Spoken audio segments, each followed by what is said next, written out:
प्रभु के स्तुति हो। परमेश्वर के पवित्र नाम।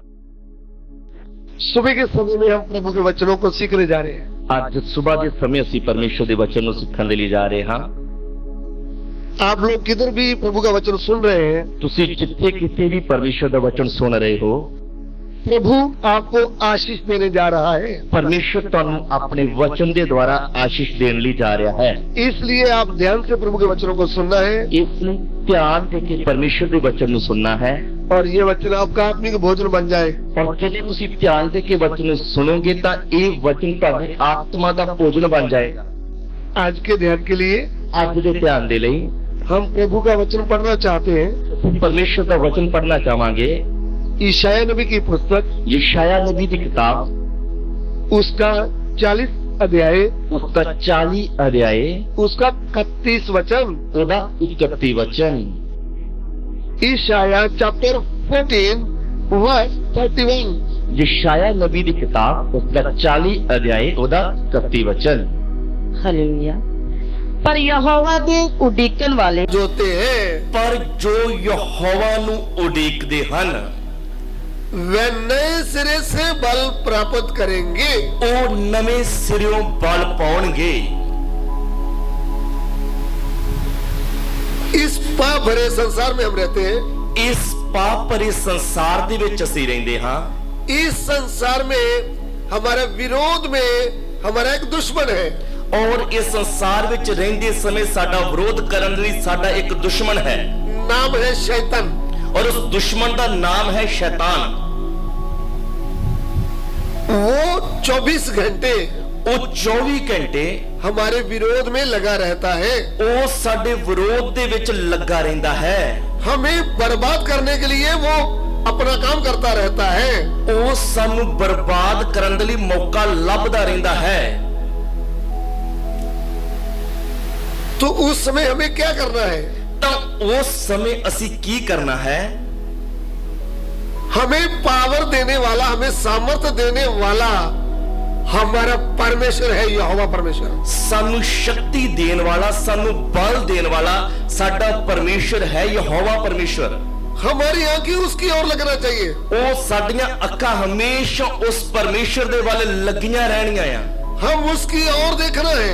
असी उस दे वाल तकदे रहना है। जब हम उसके कदमों में जाते हैं, जदों असी उस दे कदमां दे विच जांदे हां, तब हम नया बल पाते हैं। तां असी नवा बल प्राप्त करदे हां। हमारा जो बल है, साडा जो बल है वो पृथ्वी का नहीं, वो इस धरती दा बल नहीं, स्वर्ग से हमारा बल आता है। साडा बल स्वर्ग तो आउंदा है।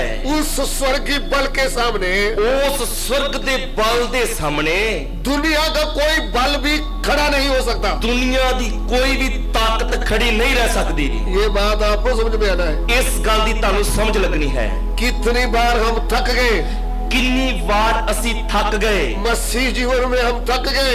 मसीह जीवन दे विच चलदे चलदे असी थक गए। सेवकाई में चलते चलते थक गए। सेवकाई दे विच भज दौड़ करदे करदे थक गए। निराश होकर बैठ गए। निराश होकर बैठ गए। लेकिन प्रभु की आत्मा ने, पर परमेश्वर दे आत्मा ने जितने निराश होकर बैठे हैं, जिन्ने भी निराश होकर बैठे हन, उनको जगाने का काम प्रभु ने इधर शुरू कर दिया है। इन्हां दिनां दे विच उन्हां लोकां नूं जगाउण दा काम शुरू कीता है। परमेश्वर अपना नया बल देने का काम शुरू किया है। परमेश्वर उन्हां नूं नवा बल देण दा काम शुरू कीता है। इस लई जितने भी बहन भाई इधर आए हैं, जिन्ने भी भैन भाई इत्थे आए हन, आप अपने दुश्मन की चालाकी को समझना है। तुसीं अपने दुश्मन दीयां चालां नूं समझना है। उसकी चालाकी क्या है? उस दीयां चालाकियां की हन? इधर आप बैठे हैं तो भी आपका ध्यान घर की ओर लगाएगा। भावें तुसीं इत्थे बैठे हो तां भी तुहाडा ध्यान घर वाले लगा रहेगा। आपको नींद आएगी। तानू इत्थे बैठे नींद आएगी। सुबह दे समय ही रात अच्छी तरह सोए हैं, रात चंगी तरह सुते होंगे, फिर भी आपकी आंखें बंद होगी। फिर भी इत्थे वचन सिखदे तुहाडीआं अखां बंद हो जाणगीआं। क्यों? मैंने आपको पहले बोला है। मैं तुहानू पहले ही दस दिता है। आपको बैठने में तकलीफ है तो चेयर लगा हुआ है। जेकर तुहानू बैठण दे विच कोई परेशानी है तो तुहाडे लई कुर्सियां रखीआं होईआं हन। लेकिन आंखें बंद करके नहीं बैठना। पर इत्थे बैठ के अखां बंद करके नहीं बैठना। अभी आप प्रार्थना नहीं करना, ਹੁਣ ਕਿਸੇ ਨੇ ਵੀ ਪ੍ਰਾਰਥਨਾ ਨਹੀਂ ਕਰਨੀ। आंखें खोल करके अंदर अंदर प्रार्थना करना है, ਅੱਖਾਂ ਖੋਲ ਕੇ ਅੰਦਰੇ ਅੰਦਰ ਪ੍ਰਾਰਥਨਾ ਕਰਦੇ ਰਹਿਣਾ ਆ, ताकि आपको वचन समझ में आ जाए। ਤਾਂ ਜੋ ਪਰਮੇਸ਼ਰ ਦੇ ਵਚਨ ਦੀ ਸਮਝ ਲੱਗੇ। ये बात हमने आपको बताया है ਇਹ ਗੱਲ ਤੁਹਾਨੂੰ ਦੱਸੀ ਹੈ कि प्रभु की ओर आप ताकेंगे तो ਜੇਕਰ ਅਸੀਂ ਪਰਮੇਸ਼ਰ ਦੇ ਵੱਲ ਤੱਕਾਂਗੇ ਤਾਂ नया बल मिलता है। ਤਾਂ ਉਸ ਵੱਲੋਂ ਸਾਨੂੰ ਨਵਾਂ ਬਲ ਮਿਲਦਾ ਹੈ। फिर आगे लिखा है, ਫਿਰ ਅੱਗੇ ਲਿਖਿਆ ਹੈ उकाबों के समान उड़ेंगे। ਜੋ ਪਰਮੇਸ਼ਰ ਦੇ ਕੋਲੋਂ ਨਵਾਂ ਬਲ ਪਾ ਲੈਣਗੇ ਉਹ ਫਿਰ ਉਕਾਬਾਂ ਦੀ ਤਰ੍ਹਾਂ ਉੱਡਣਗੇ। यहाँ पे बहुवचन है उकाबों की तरह, ਇੱਥੇ ਲਿਖਿਆ ਉਕਾਬਾਂ ਦੀ ਤਰ੍ਹਾਂ। लेकिन हम आपको थोड़ा सा इंट्रोडक्शन देंगे कि उकाब क्या है। ਪਰ ਅਸੀਂ ਤੁਹਾਨੂੰ ਥੋੜਾ ਜਿਹਾ ਇਹ ਜਾਣਕਾਰੀ ਦੇਵਾਂਗੇ ਕਿ ਉਕਾਬ ਕੀ ਹੁੰਦਾ ਆ। उकाब को इंग्लिश में ईगल बोलते हैं। ਉਕਾਬ ਨੂੰ ਅੰਗਰੇਜ਼ੀ ਦੇ ਵਿੱਚ ਈਗਲ ਕਹਿੰਦੇ ਆ। What is the eagle? Eagle ਕੀ ਆ? उकाब क्या है? ਉਕਾਬ ਕੀ ਹੈ? उकाब सारे पक्षियों से बड़ा उड़ने वाला, दूरी में जाने वाला एक पक्षी है उकाब। ਉਕਾਬ ਜੋ ਪੰਛੀ ਹੈ ਉਹ ਸਾਰੇ ਪੰਛੀਆਂ ਦਾ ਰਾਜਾ ਹੁੰਦਾ ਆ ਔਰ ਇਹ ਬਹੁਤ ਉਚਾਈ ਦੇ ਉੱਤੇ ਉੱਡਦਾ ਆ। जैसे शेर जानवरों का और जंगल का राजा कहता है, ਜਿਵੇਂ ਸ਼ੇਰ ਨੂੰ ਆਪਾਂ ਜੰਗਲ ਦਾ ਔਰ ਜਾਨਵਰਾਂ ਦਾ ਰਾਜਾ ਕਹਿੰਦੇ ਆ, हम नहीं कहते, ਆਪਾਂ ਨਹੀਂ ਕਹਿੰਦੇ। वो खुद बोलता है मैं राजा हूं। ਸ਼ੇਰ ਖੁਦ ਦੱਸਦਾ ਕਿ ਮੈਂ ਇੱਕ ਰਾਜਾ ਆ और सारे जानवर उससे डरते हैं। ਔਰ ਜੰਗਲ ਦੇ ਸਾਰੇ ਜਾਨਵਰ ਉਸ ਤੋਂ ਡਰਦੇ ਆ। और वो खाता क्या है वो आपको मालूम होना चाहिए। ਔਰ ਉਸ ਦੀ ਖੁਰਾਕ ਕੀ ਆ ਇਹ ਤੁਸੀਂ ਵੀ ਚੰਗੀ ਤਰ੍ਹਾਂ ਨਾਲ ਜਾਣਦੇ ਆ। वो शेर मांस खाता है। ਸ਼ੇਰ ਮਾंस ਖਾਂਦਾ ਆ। आप नहीं खाते तो धन्यवाद, ਜੇਕਰ ਤੁਸੀਂ ਨਹੀਂ ਖਾਂਦੇ ਤਾਂ ਉਹਦੇ ਲਈ ਪਰਮੇਸ਼ਰ ਦਾ ਧੰਨਵਾਦ। लेकिन आप नाम लेने से आपके मुंह में कोई परेशानी नहीं आना। ਤਾਂ ਜਦੋਂ ਸ਼ੇਰ ਦੇ ਬਾਰੇ ਦੱਸਦੇ ਪਏ ਆ ਤਾਂ ਉਸ ਸਮੇਂ ਤੁਹਾਡੇ ਮੂੰਹ ਦੇ ਵਿੱਚ ਕੋਈ ਪਰੇਸ਼ਾਨੀ ਨਹੀਂ ਹੋਣੀ ਚਾਹੀਦੀ। कितने स्कूल में पढ़ने वाले लड़के लड़कियां मांस नहीं भी खाते तो भी शेर देखने जाते हैं। ਕਿੰਨੇ ਸਕੂਲ ਦੇ ਵਿੱਚ ਪੜਨ ਵਾਲੇ ਲੜਕੇ ਔਰ ਲੜਕੀਆਂ ਭਾਵੇਂ ਮਾंस ਨਹੀਂ ਖਾਂਦੇ ਪਰ ਫਿਰ ਵੀ ਉਹ ਸ਼ੇਰ ਦੇਖਣ ਜਾਂਦੇ ਆ। जब चिड़िया घर में लेकर जाते हैं ना, ਚਿੜੀਆ ਘਰ ਦੇ ਵਿੱਚ ਜਦੋਂ ਬੱਚਿਆਂ ਨੂੰ ਘੁਮਾਉਣ ਲੈ ਕੇ ਜਾਂਦੇ ਆ ਤਾਂ ਉੱਥੇ ਸ਼ੇਰ ਦੇਖਣ ਜਾਂਦੇ ਆ ਬੱਚੇ। कभी कभी शेर मांस खाता होता है ਕਈ ਵਾਰੀ ਉੱਥੇ ਸ਼ੇਰ ਮਾंस ਖਾਂਦਾ ਪਿਆ ਹੁੰਦਾ ਆ क्योंकि उसका भोजन ही वही है। ਕਿਉਂਕਿ ਸ਼ੇਰ ਦਾ ਭੋਜਨ ਹੀ ਇਹ ਆ। जैसे कई बच्चों का मैगी भोजन है, ਜਿਵੇਂ ਅੱਜ ਆਪਾਂ ਦੇਖਦੇ ਕਈ ਬੱਚਿਆਂ ਦਾ ਭੋਜਨ ਮੈਗੀ ਹੁੰਦੀ ਹੈ। जो मैगी खाते हैं वो बहुत, उनके चेहरे बहुत लाल रहते हैं, उनका खून बहुत बनता है। ਜਿਹੜੇ ਬੱਚੇ ਮੈਗੀ ਨੂਡਲ ਖਾਂਦੇ ਰਹਿੰਦੇ ਆ ਉਹਨਾਂ ਦਾ ਮੂੰਹ ਬੜਾ ਲਾਲ ਹੁੰਦਾ ਤੇ ਬਹੁਤ ਖੂਨ ਵੀ ਉਹਨਾਂ ਨੂੰ ਬਣਦਾ ਆ। खून नहीं बनता, मुंह लाल नहीं होता, बेकार होता है।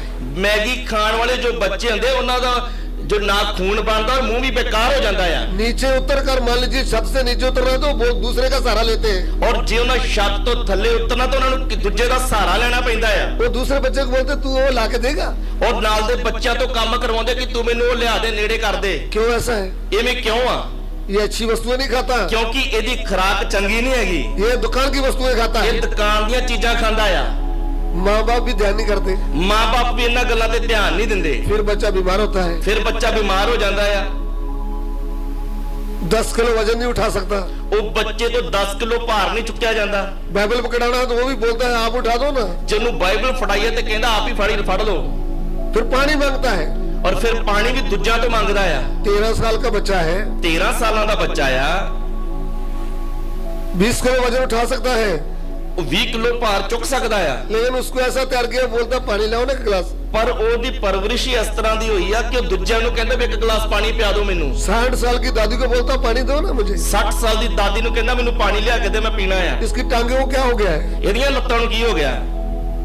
क्योंकि ये अच्छी वस्तुएं नहीं खाता, ਕਾਰਨ ਇਹੀ ਆ ਕਿ ਇਹ ਚੰਗੀ ਖੁਰਾਕ ਨਹੀਂ ਖਾਂਦਾ, फिर खांसी करता रहता है, ਫਿਰ ਖੰਘਦਾ ਰਹਿੰਦਾ ਆ, फिर छाती जब्त हो जाती है। ਫਿਰ ਛਾਤੀ ਜਾਮ ਹੋ ਜਾਂਦੀ ਆ। क्यों ऐसा होता है? ਐਵੇਂ ਕਿਉਂ ਆ?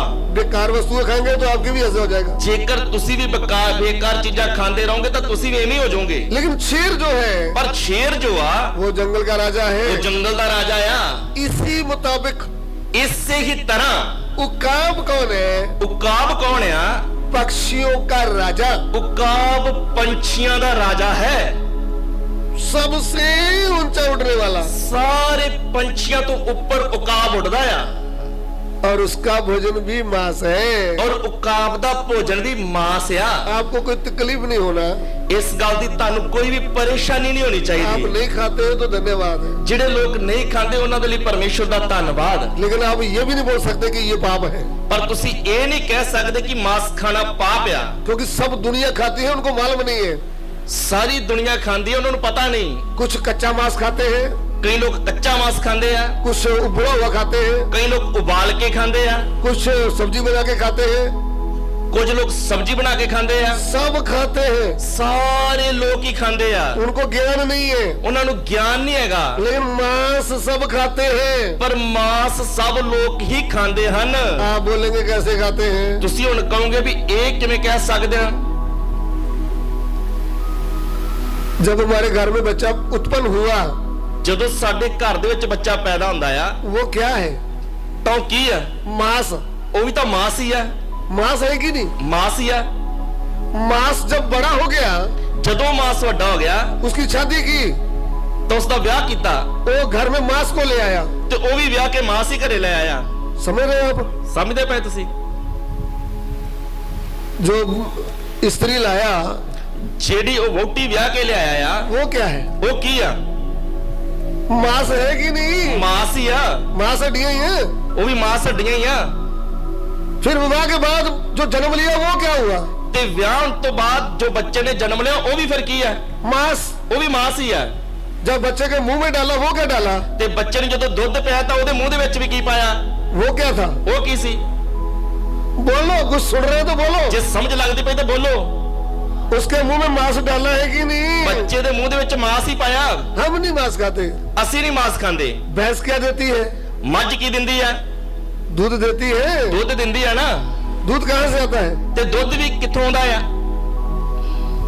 नहीं, हम मांस नहीं खाते, हम चर्बी खाते हैं। ਅਸੀਂ ਮਾंस ਨਹੀਂ ਖਾਂਦੇ, ਅਸੀਂ ਚਰਬੀ ਖਾਂਦੇ ਆ। दूध कहाँ से आ रहा है? ਤੇ ਦੁੱਧ ਵੀ ਤਾਂ ਮੱਝ ਦੀ ਚਰਬੀ ਆ। सुन लिए कान खोल करके।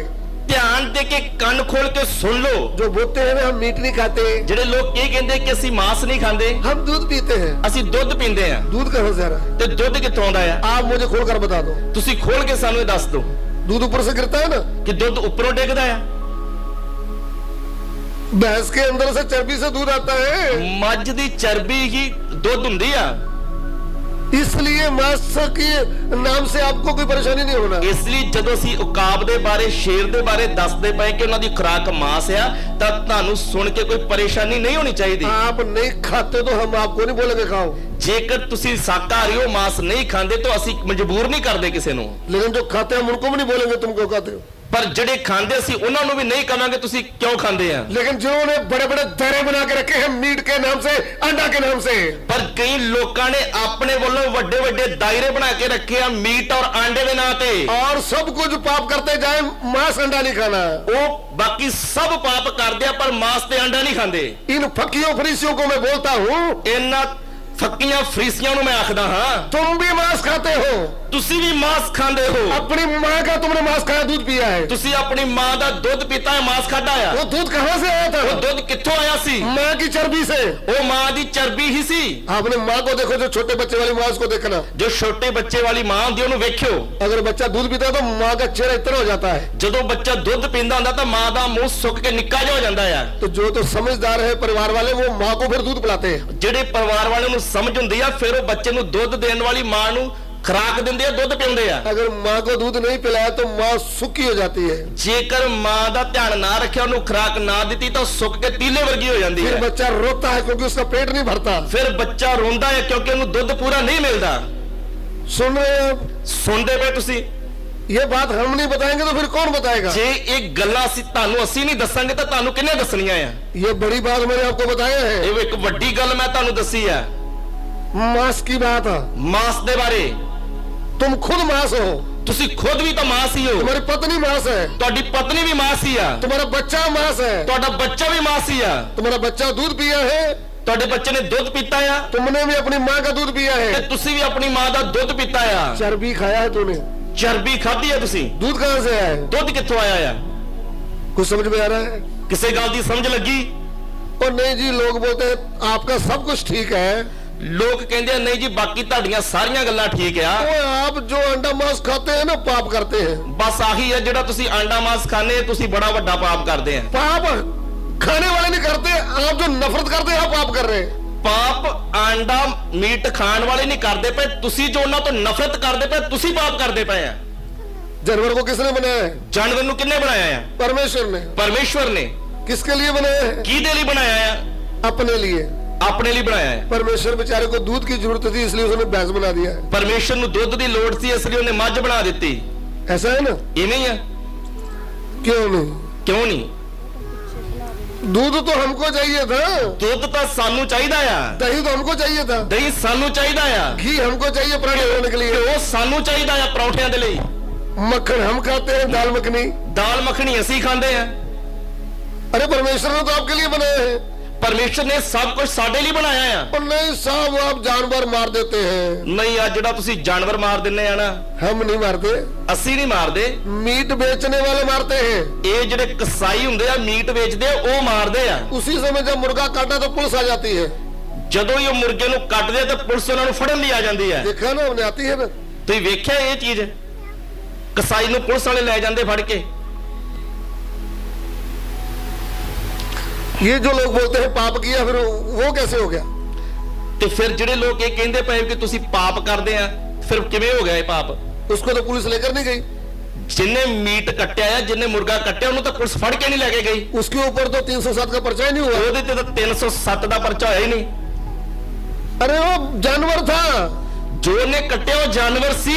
आत्महत्या बोले तो ਆਤਮ ਹੱਤਿਆ ਬੋਲਣ ਦਾ ਮਤਲਬ जानवर के अंदर आत्मा नहीं है। ਜਾਨਵਰ ਦੇ ਅੰਦਰ ਆਤਮਾ ਨਹੀਂ ਹੁੰਦਾ। शरीर प्राण है दोनों। ਜਾਨਵਰ ਦੇ ਅੰਦਰ ਸਿਰਫ ਸਰੀਰ ਆ ਤੇ ਪ੍ਰਾਣ ਆ। आत्मा किसके अंदर है? ਆਤਮਾ ਕਿਸ ਦੇ ਅੰਦਰ ਆ? मनुष्य के अंदर। ਸਿਰਫ ਮਨੁੱਖ ਦੇ ਅੰਦਰ।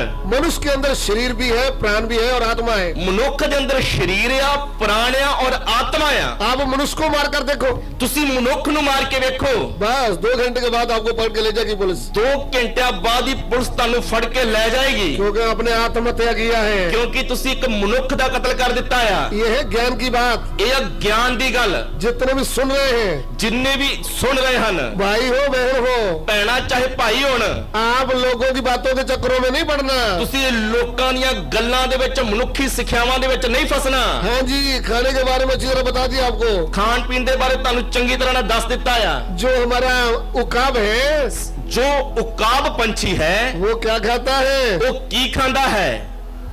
क्या खाता है? ਉਕਾਬ ਦੀ ਖੁਰਾਕ ਕੀ ਆ? हाँ? क्या? आपको बोलने में बहुत प्रॉब्लम है ना? ਤੁਹਾਨੂੰ ਜਵਾਬ ਦੇਣ ਦੇ ਵਿੱਚ ਬੜੀ ਪਰੇਸ਼ਾਨੀ ਆ ਰਹੀ ਹੈ। क्या खाता है? ਮਾਸ ਕੀ? उकाब क्या खाता है? ਉਕਾਬ ਕੀ ਖਾਂਦਾ ਆ? हाँ? हाँ? मांस, वो भी ताजा। ਔਰ ਮਾਸ ਵੀ ਉਕਾਬ ਤਾਜ਼ਾ ਖਾਂਦਾ ਆ। 2 दिन का बासा नहीं। ਉਹ ਬੇਆ 2 ਦਿਨਾਂ ਦਾ ਪਿਆ ਉਹ ਨਹੀਂ ਖਾਂਦਾਗਾ, ਸੜਿਆ ਨਹੀਂ ਖਾਂਦਾ। क्या खाता है? ਕਿਹੜਾ ਮਾਸ ਖਾਂਦਾ ਆ? ताजा। ਤਾਜ਼ਾ ਮਾਸ ਖਾਂਦਾ ਆ। उसका भोजन ही ये है। ਉਹਦਾ ਭੋਜਨ ਹੀ ਇਹ ਆ। आमीन। ਆਮੀਨ। ये जो उकाब है, ਇਹ ਜੋ ਉਕਾਬ ਹੈ, इसकी नजर बहुत तेज होती है। ਇਸ ਦੀ ਨਜ਼ਰ ਵੀ ਬਹੁਤ ਤੇਜ਼ ਹੁੰਦੀ ਆ। आंख बहुत तेज है उसकी। ਇਹਦੀ ਦੇਖਣੀ ਬਹੁਤ ਤੇਜ਼ ਆ। दूर से देख लेता है अपने शिकार को। ਇਹ ਆਪਣੇ ਸ਼ਿਕਾਰ ਨੂੰ ਬੜੀ ਦੂਰ ਤੋਂ ਹੀ ਵੇਖ ਲੈਂਦਾ ਆ। फिर शिकार करता है उसका। ਔਰ ਫਿਰ ਉਹਦਾ ਸ਼ਿਕਾਰ ਕਰਦਾ ਆ। फिर खाता है। ਔਰ ਫਿਰ ਸ਼ਿਕਾਰ ਕਰਕੇ ਖਾਂਦਾ ਆ। फिर अपने बच्चों को भी खिलाता है। ਔਰ ਫਿਰ ਆਪਣੇ ਬੱਚਿਆਂ ਨੂੰ ਵੀ ਖਵਾਉਂਦਾ ਆ। यह है उकाब की जानकारी। ਇਹ ਥੋੜੀਆਂ ਗੱਲਾਂ ਜੋ ਅਸੀਂ ਉਕਾਬ ਦੇ ਬਾਰੇ ਤੁਹਾਨੂੰ ਦੱਸੀਆਂ ਆ। और ये क्या करता है? ਹੋਰ ਹੀ ਕੀ ਕਰਦਾ ਆ? वो मैंने पहले आपको बताया, बहुत ऊंचा उड़ान भरता है। ਮੈਂ ਤੁਹਾਨੂੰ ਪਹਿਲਾਂ ਹੀ ਦੱਸਿਆ ਕਿ ਉਕਾਬ ਪੰਛੀਆਂ ਦਾ ਰਾਜਾ ਆ ਔਰ ਬਹੁਤ ਉਚਾਈ ਦੇ ਉੱਤੇ ਉੜਦਾ ਆ। कभी कभी आपने देखा है जो छोटा सा तूफान आता है, ਤੁਸੀਂ कई बार देखा कि छोटे छोटे तूफान आते हैं। उसको वावरोले को क्या बोलेंगे? वावरोले की हिंदी में भवंडर। भवंडर। भुवंडर। जब भुवंडर आता है, वावरोला बोलते हैं पंजाबी में। ਜਦੋਂ ਵਾਵ ਰੋਲਾ ਆਉਂਦਾ ਆ, उस समय सब जानवर डर जाते हैं, ਵਾਵ ਰੋਲੇ ਨੂੰ ਵੇਖ ਕੇ ਸਾਰੇ ਜਾਨਵਰ ਡਰ ਜਾਂਦੇ, ਪੰਛੀ ਵੀ ਡਰ ਜਾਂਦੇ ਆ। लेकिन ये पंख कैसे कर लेता है? ਪਰ ਉਕਾਬ ਡਰਦਾ ਨਹੀਂ, ਇਹ ਆਪਣੇ ਖੰਭਾਂ ਨੂੰ ਫੈਲਾ ਲੈਂਦਾ ਆ। जब वो बवंडर इसको छूता है, ਜਦੋਂ ਉਹ ਵਾਵ ਰੋਲਾ ਇਹਨੂੰ ਛੂੰਹਦਾ ਹੈ ये ऊपर चले जाता है। ਤਾਂ ਇਹ ਹੋਰ ਵੀ ਉੱਚਾ ਚਲੇ ਜਾਂਦਾ ਆ। ये उस समस्या से डरता नहीं है। ਇਹ ਉਸ ਸਮੱਸਿਆ ਤੋਂ ਡਰਦਾ ਨਹੀਂ।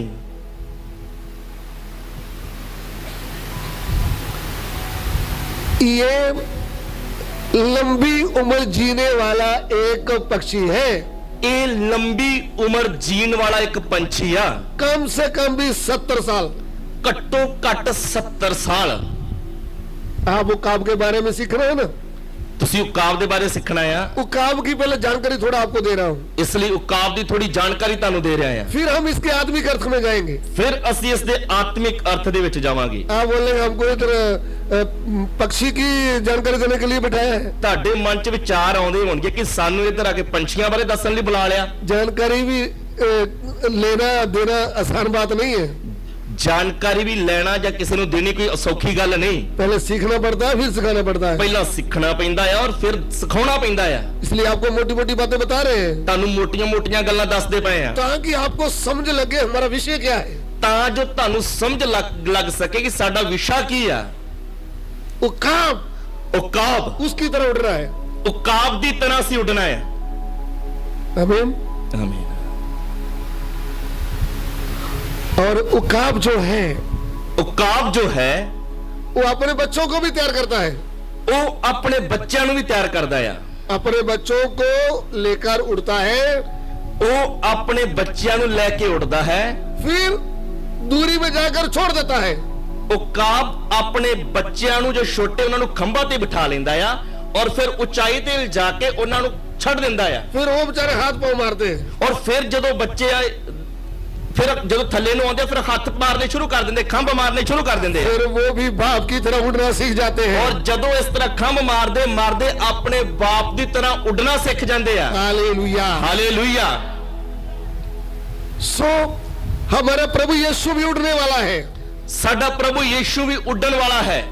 वो जब मुर्दों में से जी उठा था, ਜਦੋਂ ਮੁਰਦਿਆਂ ਦੇ ਵਿੱਚੋਂ ਜੀ ਉੱਠਿਆ ਸੀ चेले लोग उसके साथ बातें कर रहे थे, ਚੇਲੇ ਉਹਦੇ ਨਾਲ ਗੱਲਾਂ ਕਰ ਰਹੇ ਸੀ। लेकिन देखते देखते ही प्रभु ऊपर उड़ गया। ਉਹਨਾਂ ਦੇ ਵੇਖਦਿਆਂ ਵੇਖਦੇ ਹੀ ਪ੍ਰਭੂ ਉੱਤਾਂ ਉੱਡ ਗਿਆ। हालेलुया। ਹਾਲੇਲੂਇਆ।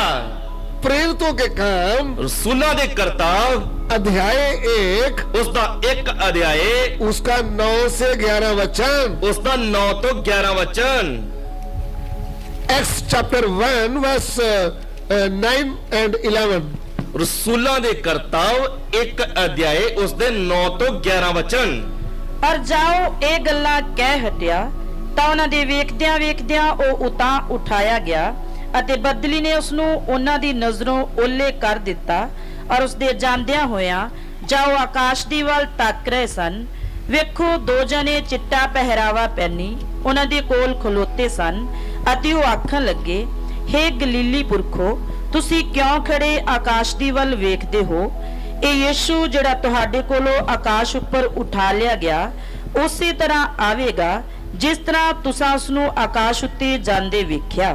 आमीन। आमीन। ये कहकर वे उनके देखते देखते ऊपर उठा लिया गया और बादल ने उसे उनकी आंखों से छिपा लिया। उसके जाते समय जब वे आकाश की ओर ताक रहे थे तो देखो, दो पुरुष श्वेत वस्त्र पहने हुए उनके पास आ खड़े हुए और उनसे कहा, हे गलीली पुरुषों, तुम क्यों खड़े आकाश की ओर देख रहे हो? यही यीशु जो तुम्हारे पास से स्वर्ग पर उठा लिया गया है, जिस रीति से तुमने उसे स्वर्ग को जाते देखा है, उसी रीति से वह फिर आएगा। हाँ। And when he had spoken these things, while they beheld, he was taken up, and a cloud received him out of their sight. And while they looked steadfastly toward heaven, as he went up, behold, two men stood by them in white apparel, which also said, Ye men of Galilee, why stand ye gazing up into heaven? This same Jesus, which is taken up from you into heaven shall so come in like manner as ye have seen him go into heaven. आमीन। आमीन। ध्यान दीजिए, ध्यान दीजिए, हमारा सर्वशक्तिमान परमेश्वर साडा सर्वशक्तिमान परमेश्वर आज से 2023 वर्ष पहले ਅੱਜ ਤੋਂ 2023 ਸਾਲ ਪਹਿਲਾਂ स्वर्ग से उतरा था, स्वर्ग ਤੋਂ ਉਤਰਿਆ ਸੀ, पृथ्वी में मनुष्य का रूप धारण किया, ਧਰਤੀ ਤੇ ਉਹਨੇ ਮਨੁੱਖ ਦਾ ਰੂਪ ਧਾਰਨ ਕੀਤਾ, नासरत की कुंवारी मरियम के द्वारा बच्चा बनकर जन्म लिया है। नासरत ਦੀ ਕੁਆਰੀ ਮਰੀਮ ਦੇ ਦੁਆਰਾ ਬੱਚਾ ਬਣ ਕੇ ਜਨਮ ਲਿਆ ਹੈ। नाम है प्रभु यीशु। ਨਾਮ ਹੈ ਪ੍ਰਭੂ ਯੀਸ਼ੂ। इस पृथ्वी में आए थे, ਇਸ ਧਰਤੀ ਤੇ ਆਏ ਸੀ, पृथ्वी के पूरे लोगों का पाप का दंड उन्होंने अपने ऊपर ले लिया। ਇਸ ਧਰਤੀ ਦੇ ਲੋਕਾਂ ਦੇ ਪਾਪ ਦੀ ਸਜ਼ਾ ਉਹਨੇ ਆਪਣੇ ਉੱਤੇ ਲੈ ਲਈ। पूरे जगत को उधार देने के लिए उन्होंने अपनी जान क्रूस पर कुर्बान कर दिया। ਪੂਰੇ ਜਗਤ ਨੂੰ ਮੁਕਤੀ ਦੇਣ ਦੇ ਲਈ ਉਹਨੇ ਆਪਣੀ ਜਾਨ ਸਲੀਬ ਦੇ ਉੱਤੇ ਦੇ ਦਿੱਤੀ। उनका शरीर कब्र में रख दिया। ਉਸ ਦਾ ਸਰੀਰ ਕਬਰ ਦੇ ਵਿੱਚ ਰੱਖ ਦਿੱਤਾ। तीसरे दिन वे अपनी सामर्थ से मुर्दों में से जी उठे। ਤੀਜੇ ਦਿਨ ਉਹ ਆਪਣੀ ਸ਼ਕਤੀ ਦੇ ਨਾਲ ਮੁਰਦਿਆਂ ਦੇ ਵਿੱਚੋਂ ਜੀ ਉੱਠੇ। जब वो मुर्दों में से जी उठे, ਜਦੋਂ ਮੁਰਦਿਆਂ ਦੇ ਵਿੱਚੋਂ ਜੀ ਉੱਠੇ, वो ऐसा शरीर था, उड़ने वाला शरीर। ਔਰ ਉਹਨਾਂ ਦਾ ਸਰੀਰ ਉਸ ਸਮੇਂ ਉੱਡਣ ਵਾਲਾ ਸਰੀਰ ਸੀ। वो बिना बंद दरवाजे रूम में आकर खुलोगे। ਉਹ ਇੱਕ ਬੰਦ ਦਰਵਾਜ਼ੇ ਦੇ ਵਿੱਚ ਆਣ ਕੇ ਬਿਨਾਂ ਬੂਹਾ ਖੋਲੇ ਹੀ ਖਲੋ ਗਏ। फिर क्या हुआ? ਫਿਰ ਕੀ ਹੋਇਆ? 40 दिन ऐसा होता रहा, शिष्यों से बातें करते रहे। 40 ਦਿਨ ਉਹ ਆਪਣੇ ਚੇਲਿਆਂ ਦੇ ਕੋਲ ਆਣ ਕੇ ਗੱਲਾਂ ਕਰਦੇ ਰਹੇ। फिर लास्ट दिन भी बातें कर रहे थे, ਔਰ ਆਖਰੀ ਦਿਨ ਵੀ ਗੱਲਾਂ ਕਰ ਰਹੇ ਸੀ। बातें करते करते ऊपर उड़ गए, ਗੱਲਾਂ ਕਰਦੇ ਕਰਦੇ ਉੱਤਾਂ ਉੱਡ ਗਏ। स्वर्ग में चले गए। ਉਹ ਸਵਰਗ ਦੇ ਵਿੱਚ ਚਲੇ ਗਏ। उन्होंने बोला था, ਉਹਨਾਂ ਨੇ ਆਖਿਆ ਸੀ, मैं फिर वापस आ रहा हूँ, ਮੈਂ ਫਿਰ ਦੁਬਾਰਾ ਆ ਰਿਹਾ ਹਾਂ, और मैं जब आऊंगा, ਅਤੇ ਮੈਂ ਜਦੋਂ ਆਉਂਗਾ, जो मुझ पर विश्वास करने वाले भाई बहन हैं, ਜਿੰਨੇ ਵੀ ਮੇਰੇ ਤੇ ਵਿਸ਼ਵਾਸ ਕਰਨ ਵਾਲੇ ਭੈਣ ਭਾਈ ਹਨ, जिन्होंने हृदय से बिना किसी लालच के यीशु मसीह को अपना प्रभु और परमेश्वर करके ग्रहण किया है, ਜਿਨ੍ਹਾਂ ਨੇ ਸੱਚੇ ਮਨ ਦੇ ਨਾਲ ਬਿਨਾਂ ਕਿਸੇ ਲਾਲਚ ਦੇ ਪ੍ਰਭੂ ਯੀਸ਼ੂ ਨੂੰ ਆਪਣਾ ਪ੍ਰਭੂ ਤੇ ਮੁਕਤੀਦਾਤਾ ਕਰਕੇ ਕਬੂਲ ਕੀਤਾ ਹੈ। पिता पुत्र पवित्र आत्मा के नाम में डुबकी का बपतिस्मा लिया है, ਪਿਤਾ ਪੁੱਤਰ ਪਵਿੱਤਰ ਆਤਮਾ ਦੇ ਨਾਮ ਦੇ ਵਿੱਚ ਡੁਬਕੀ ਦਾ ਬਪਤਿਸਮਾ ਲਿਆ ਹੈ। वो उनको भी मैं मेरे साथ उड़ा करके स्वर्ग में ले जाऊंगा। ਉਹਨਾਂ ਨੂੰ ਵੀ ਮੈਂ ਆਪਣੇ ਨਾਲ ਉਠਾ ਕੇ ਸਵਰਗ ਦੇ ਵਿੱਚ ਲੈ ਜਾਵਾਂਗਾ। जो प्रभु यीशु की बाट जो रहे हैं, ਜਿੰਨੇ ਲੋਕ ਪ੍ਰਭੂ ਯੀਸ਼ੂ ਨੂੰ ਉਡੀਕ ਰਹੇ ਹਨ, वो उड़ने वाले हैं, ਉੱਡਣ ਵਾਲੇ ਹਨ, वे उड़ने वाले हैं। ਉੱਡਣ ਵਾਲੇ ਹਨ। वे अकाब को हम किसके साथ मिला सकते हैं? ਅਸੀਂ ਉਕਾਬ ਦੀ ਤੁਲਨਾ ਕਿਹਦੇ ਨਾਲ ਕਰ ਰਹੇ ਹਾਂ? प्रभु की कलीसिया के साथ। कलीसिया जो है वो एक दिन आने वाला है, एक दिन आने वाला है।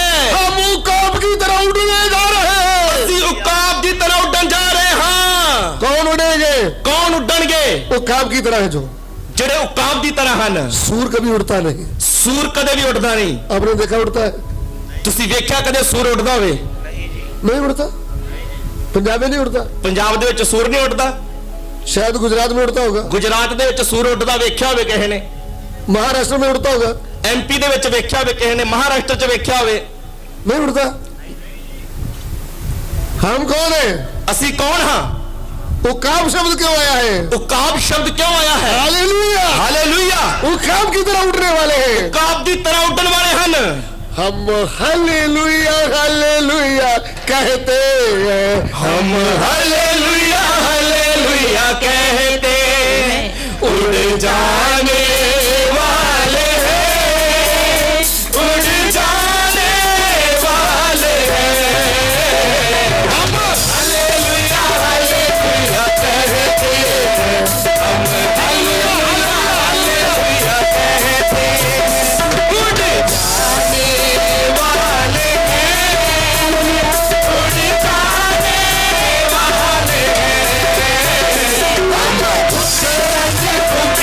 हम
आमीन। आमीन।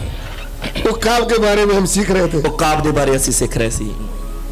हमारा विषय है, ਸਾਡਾ ਮੁੱਖ ਵਿਸ਼ਾ ਹੈ जो यहोवा की ओर जोते हैं, ਜੋ ਯਹੋਵਾ ਨੂੰ ਉਡੀਕਦੇ ਆ। जो यहोवा की बाट जोते हैं ਜਿਹੜੇ ਯਹੋਵਾ ਨੂੰ ਉਡੀਕਦੇ ਆ वह नए सिरे से बल पाएंगे, ਉਹ ਨਵੇਂ ਸਿਰੇ ਤੋਂ ਬਲ ਪਾਉਣਗੇ, उकाबों की तरह उड़ेंगे। ਉਹ ਉਕਾਬਾਂ ਦੀ ਤਰ੍ਹਾਂ ਉੱਡਣਗੇ। अरे उकाब किसको बताता है? ਉਕਾਬ ਕਿਹਨੂੰ ਦੱਸਦਾ ਹੈ? हमें बताता है। ਉਹ ਸਾਨੂੰ ਦੱਸਦਾ ਆ। हम उड़ने वाले हैं। ਅਸੀਂ ਉੱਡਣ ਵਾਲੇ ਆ। हमने उकाब की थोड़ा इंट्रोडक्शन आपको दिया है। ਅਸੀਂ ਉਕਾਬ ਦੇ ਬਾਰੇ ਥੋੜੀ ਜਾਣਕਾਰੀ ਤੁਹਾਨੂੰ ਦਿੱਤੀ ਹੈ।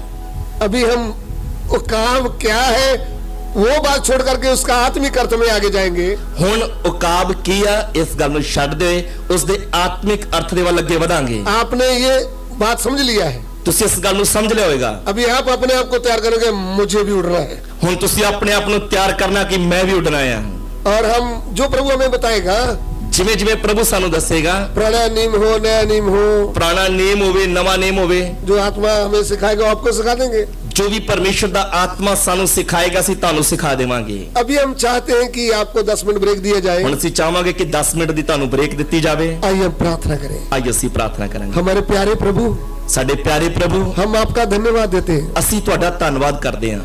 प्रभु, जब हम उकाब की तरह उड़ने वाले हैं, ਜਦੋਂ ਅਸੀਂ ਉਕਾਬ ਦੀ ਤਰ੍ਹਾਂ ਉੱਡਣ ਵਾਲੇ ਹਾਂ, उड़ने से पहले हमको तैयार होना है, ਉੱਡਣ ਤੋਂ ਪਹਿਲਾਂ ਅਸੀਂ ਤਿਆਰ ਹੋਣਾ ਆ, नया बल पाना है। ਨਵਾਂ ਬਲ ਪਾਉਣਾ ਆ। हे प्रभु, हे ਪ੍ਰਭੂ, जितने भी इधर आए हैं, ਜਿੰਨੇ ਲੋਕ ਵੀ ਇੱਧਰ ਆਏ ਆ प्रभु नया बल पर वापस जाए। ਉਹ ਨਵਾਂ ਬਲ ਪਾ ਕੇ ਵਾਪਸ ਜਾਣ।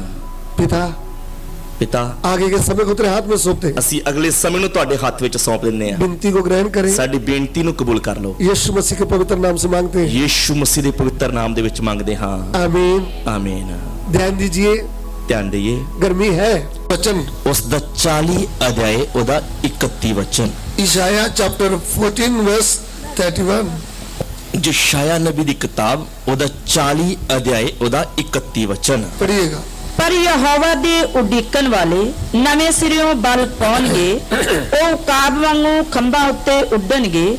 ਉਹ ਦੌੜਨਗੇ ਤੇ ਨਾ ਥੱਕਣਗੇ। ਉਹ ਫਿਰਨਗੇ ਔਰ ਹੁੱਸਣਗੇ नहीं। परंतु जो यहोवा की बाट जोहते हैं वे नया बल प्राप्त करते जाएंगे। वे उकाबों के समान उड़ेंगे। वे दौड़ेंगे और श्रमित ना होंगे, चलेंगे और थकित ना होंगे। But they that wait upon the Lord shall renew their strength. They shall mount up with wings as eagles. They shall run and not be weary, and they shall walk and not faint. प्रभु, एक बार फिर हम आपके कदमों में आए। ਸਰਵਸ਼ਕਤੀਮਾਨ ਪਰਮੇਸ਼ਰ, ਇੱਕ ਵਾਰ ਫਿਰ ਤੋਂ ਅਸੀਂ ਤੁਹਾਡੇ ਕਦਮਾਂ ਦੇ ਵਿੱਚ ਆਏ ਹਾਂ। हे पिता, हे ਪਿਤਾ, अपने वचन को हम पर प्रकट करो। ਤੁਸੀਂ ਆਪਣੇ ਪਵਿੱਤਰ ਵਚਨ ਨੂੰ ਸਾਡੇ ਉੱਤੇ ਪ੍ਰਗਟ ਕਰੋ। प्रभु, ਪ੍ਰਭੂ, आदर महिमा आपको देते हैं। ਸਾਰਾ ਆਦਰ ਮਹਿਮਾ ਅਸੀਂ ਤੁਹਾਨੂੰ ਦਿੰਦੇ ਹਾਂ। विनती को ग्रहण करें। ਸਾਡੀ ਬੇਨਤੀ ਨੂੰ ਕਬੂਲ ਕਰੋ। यीशु मसीह के पवित्र नाम से मांगते ਯੀਸ਼ੂ ਮਸੀਹ ਦੇ ਪਵਿੱਤਰ ਨਾਮ ਵਿੱਚ ਮੰਗ ਲੈਂਦੇ ਹਾਂ। हैं। आमीन। ਆਮੀਨ। हमने उकाब के बारे में ध्यान किया है। ਅਸੀਂ ਅਕਾਬ ਦੇ ਬਾਰੇ ਸਿੱਖ ਰਹੇ ਸੀ। The life of the eagle, ਉਕਾਬ ਦੇ ਜੀਵਨ ਦੇ ਬਾਰੇ ਸਿੱਖ ਰਹੇ ਸੀ। उनका जीवन क्या है? ਉਕਾਬ ਦਾ ਜੀਵਨ ਕੀ ਹੈ? मैंने आपको कुछ बातें उसके बारे में बताया है। ਉਕਾਬ ਦੇ ਬਾਰੇ ਕੁਝ ਗੱਲਾਂ ਮੈਂ ਤੁਹਾਨੂੰ ਦੱਸੀਆਂ ਆ। अभी एक बात और हम और सीखेंगे। ਇੱਕ ਹੋਰ ਗੱਲ ਅਸੀਂ ਦੇਖਾਂਗੇ।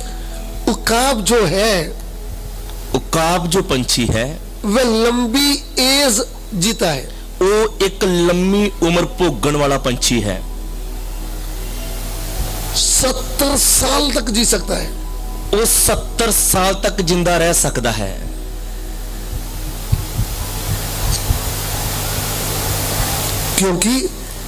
क्योंकि उसका भोजन ताजा मांस है। क्योंकि उसका जो भोजन है वो ताजा मांस है। प्रभु की कलीसिया में, परमेश्वर दी कलीसिया दे विच जो भी भाई बहन, जो भी भैन भाई इस पृथ्वी में लंबी एज जीना चाहता है, ਇਸ ਧਰਤੀ ਦੇ ਉੱਤੇ ਲੰਮੀ ਉਮਰ ਭੋਗਣੀ ਚਾਹੁੰਦਾ ਹੈ, उनको परमेश्वर का भय मानना चाहिए। ਉਸ ਨੂੰ ਪਰਮੇਸ਼ਰ ਦਾ ਭੈ ਮੰਨਣਾ ਚਾਹੀਦਾ ਹੈ। इसको हम देखेंगे भजन संहिता 128 वचन ज़बूर। ਇਸ ਨੂੰ ਅਸੀਂ ਦੇਖਾਂਗੇ ਜ਼ਬੂਰਾਂ ਦੀ ਪੋਥੀ ਉਸ ਦਾ 128 ਜ਼ਬੂਰ।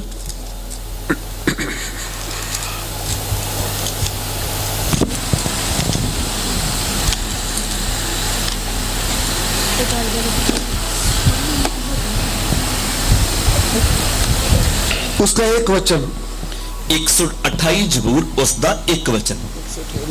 ਧੰਨ ਹੈ ਹਰੇਕ ਜੋ ਯਹੋਵਾ ਦਾ ਭੈ ਮੰਨਦਾ ਹੈ ਅਤੇ ਉਸ ਦੀਆਂ ਰਾਹਾਂ ਉੱਤੇ ਚੱਲਦਾ ਹੈ। क्या ही धन्य है हर एक जो यहोवा का भय मानता है और उसके मार्गों पर चलता है। Psalm 128 1। ਠੀਕ ਹੈ। Blessed is everyone who fears the Lord, who walks in his ways. इसके साथ हम इनका 5 भी देखेंगे। ਇਸ ਜ਼ਬੂਰ ਦਾ 5 ਵਚਨ ਵੀ ਆਪਾਂ ਪੜਾਂਗੇ। ਯਹੋਵਾ ਸਿਯੋਨ ਤੋਂ ਤੈਨੂੰ ਬਰਕਤ ਦੇਵੇ ਅਤੇ ਤੂੰ ਜੀਵਨ ਪਰ ਯਰੂਸ਼ਲਮ ਦੀ ਭਲਾਈ ਵੇਖੇ 6 वचन 6 ਵਚਨ। ਅਤੇ ਆਪਣੇ ਦੋਤਰੇ ਪੋਤਰੇ ਵੇਖੇ, ਇਸਰਾਇਲ ਉੱਤੇ ਸਲਾਮਤੀ ਹੋਵੇ। जी। यहोवा तुझे सियोन से आशीष दे और तू जीवन भर यरूशलेम का कुशल देखता रहे, वरन तू अपने नाती पोतों को भी देखने पाए, इस्राएल को शांति मिले। The Lord bless you out of Zion, and may you see the good of Jerusalem all the days of your life. Yes, may you see your children's children. Peace be upon Israel. देखिए, ਧਿਆਨ ਦਈਏ, इस पृथ्वी में ਇਸ ਧਰਤੀ ਦੇ ਉੱਤੇ आपको लंबी उम्र जीना है। ਜੇਕਰ ਤੁਸੀਂ ਲੰਮੀ ਉਮਰ ਭੋਗਣੀ ਹੈ, आपने अपना नाता पोता देखना है, ਤੁਸੀਂ ਆਪਣੇ ਦੋਤਰੇ ਔਰ ਪੋਤਰੇ ਵੇਖਣੇ ਹਨ, तो आपको परमेश्वर का भय मानना पड़ेगा ਤਾਂ ਤੁਹਾਨੂੰ ਪਰਮੇਸ਼ਰ ਦਾ ਭੈ ਮੰਨਣਾ ਪਏਗਾ और उसकी आज्ञाओं का पालन करना पड़ेगा। ਔਰ ਉਸ ਦੀਆਂ ਆਗਿਆਵਾਂ ਦਾ ਪਾਲਣ ਕਰਨਾ ਪਏਗਾ। भाई बहन जिन्होंने लंबी उम्र जीना है, ਜਿੰਨਾ ਵੀ ਭੈਣ ਭਾਈਆਂ ਨੇ ਇਸ ਧਰਤੀ ਤੇ ਲੰਮੀ ਉਮਰ ਭੋਗਣੀ ਹੈ, उनको परमेश्वर का भय मानना अति जरूरी है। ਉਹਨਾਂ ਨੂੰ ਪਰਮੇਸ਼ਰ ਦਾ ਭੈ ਮੰਨਣਾ ਬਹੁਤ ਜ਼ਰੂਰੀ ਹੈ। परमेश्वर का भय क्या है? ਪਰਮੇਸ਼ਰ ਦਾ ਭੈ ਕੀ ਹੈ?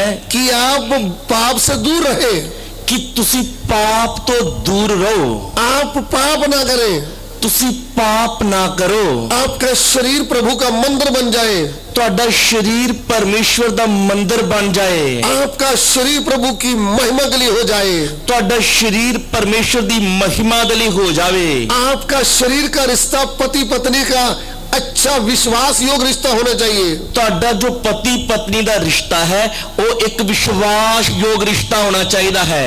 पति भी विश्वास योग होना चाहिए, पत्नी भी। ਪਤੀ ਵੀ ਵਿਸ਼ਵਾਸ ਯੋਗ ਹੋਣਾ ਚਾਹੀਦਾ ਹੈ ਔਰ ਪਤਨੀ ਵੀ। यदि हम ये मार्ग छोड़ करके ਜੇਕਰ ਅਸੀਂ ਇਹ ਰਾਹ ਛੱਡ ਕੇ विचार में फंस जाएंगे, ਵਿਚਾਰ ਦੇ ਵਿੱਚ ਫਸ ਜਾਵਾਂਗੇ ਤਾਂ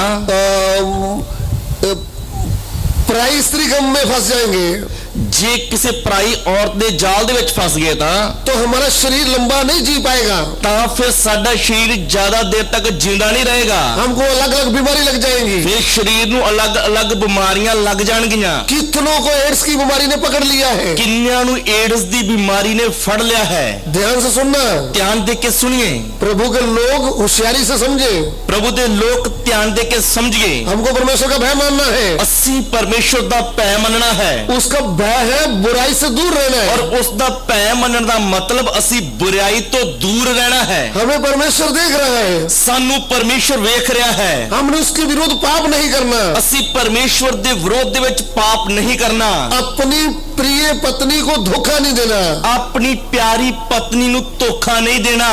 उसके साथ विश्वास योग बने रहना, ਉਹਦੇ ਨਾਲ ਵਿਸ਼ਵਾਸ ਯੋਗ ਬਣੇ ਰਹਿਣਾ ਹੈ। अपने पति को धोखा नहीं देना, ਪਤਨੀ ਨੇ ਆਪਣੇ ਪਤੀ ਨੂੰ ਧੋਖਾ ਨਹੀਂ ਦੇਣਾ। उसके लिए विश्वास योग बने रहना। ਆਪਣੇ ਪਤੀ ਦੇ ਪ੍ਰਤੀ ਵਿਸ਼ਵਾਸ ਯੋਗ ਬਣੇ ਰਹਿਣਾ ਹੈ। यदि आप विश्वास योग नहीं बनते, ਜੇਕਰ ਤੁਸੀਂ ਇੱਕ ਦੂਜੇ ਲਈ विश्वास योग नहीं बनते, पाप करते हैं, विचार करते हैं, पाप विचार करते हो आपको बुरी से बुरी बीमारी लग सकता है। ਤਾਂ ਫਿਰ ਤੁਹਾਨੂੰ बुरी तो बुरी बीमारी लग सकती है। भाई हो बहन हो, ਭੈਣ ਹੋਵੇ ਚਾਹੇ ਭਾਈ ਹੋਵੇ, एड्स की बीमारी आपको पकड़ सकती है। ਏਡਸ ਦੀ ਬਿਮਾਰੀ ਤੁਹਾਨੂੰ ਲੱਗ ਸਕਦੀ ਹੈ। फिर आपकी लंबी उम्र होगी कहाँ? ਫਿਰ ਤੁਸੀਂ ਲੰਮੀ ਉਮਰ ਕਿਵੇਂ ਜੀ ਸਕਦੇ ਆ? कुछ समझ में आ रहा है? ਕੁਛ ਗੱਲ ਦੀ ਸਮਝ ਲੱਗੀ? यह शरीर प्रभु के लिए रखना है।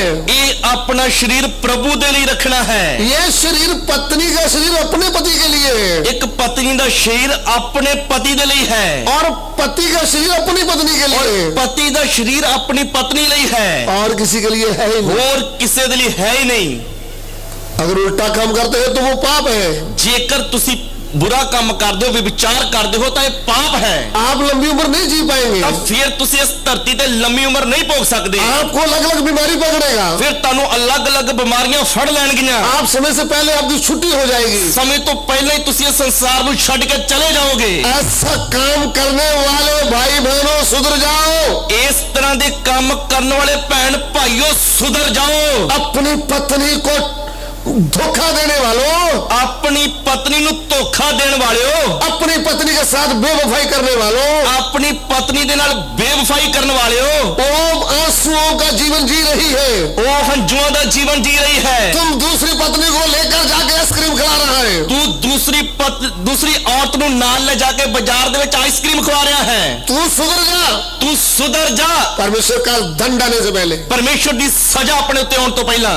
ऐसी कोई पत्नी है तो जेकर कोई भी इस तरह की पत्नी है तो अपने पति को गुस्से से बोलती है, उनको उनकी देखभाल नहीं करती, अपने पति नु गुस्से नाल बोलती है और पति की देखभाल नहीं करती, दूसरे किसी दोस्त के साथ मजे करती है, और किसी दूजे नु दोस्त बनाया है और ओदे नाल मजे करती है। वो धोखा कर रही है अपने पति से, वो अपने पति नु धोखा दे रही है। ऐसा धोखे करने वाले मर जाएंगे, इस तरह धोखे करने वाले मर जाएंगे। समय से पहले ही आप छुट्टी हो जाएगी आपकी, समय तो पहले ही तुसी इस संसार नु छड़ के चले जाओगे।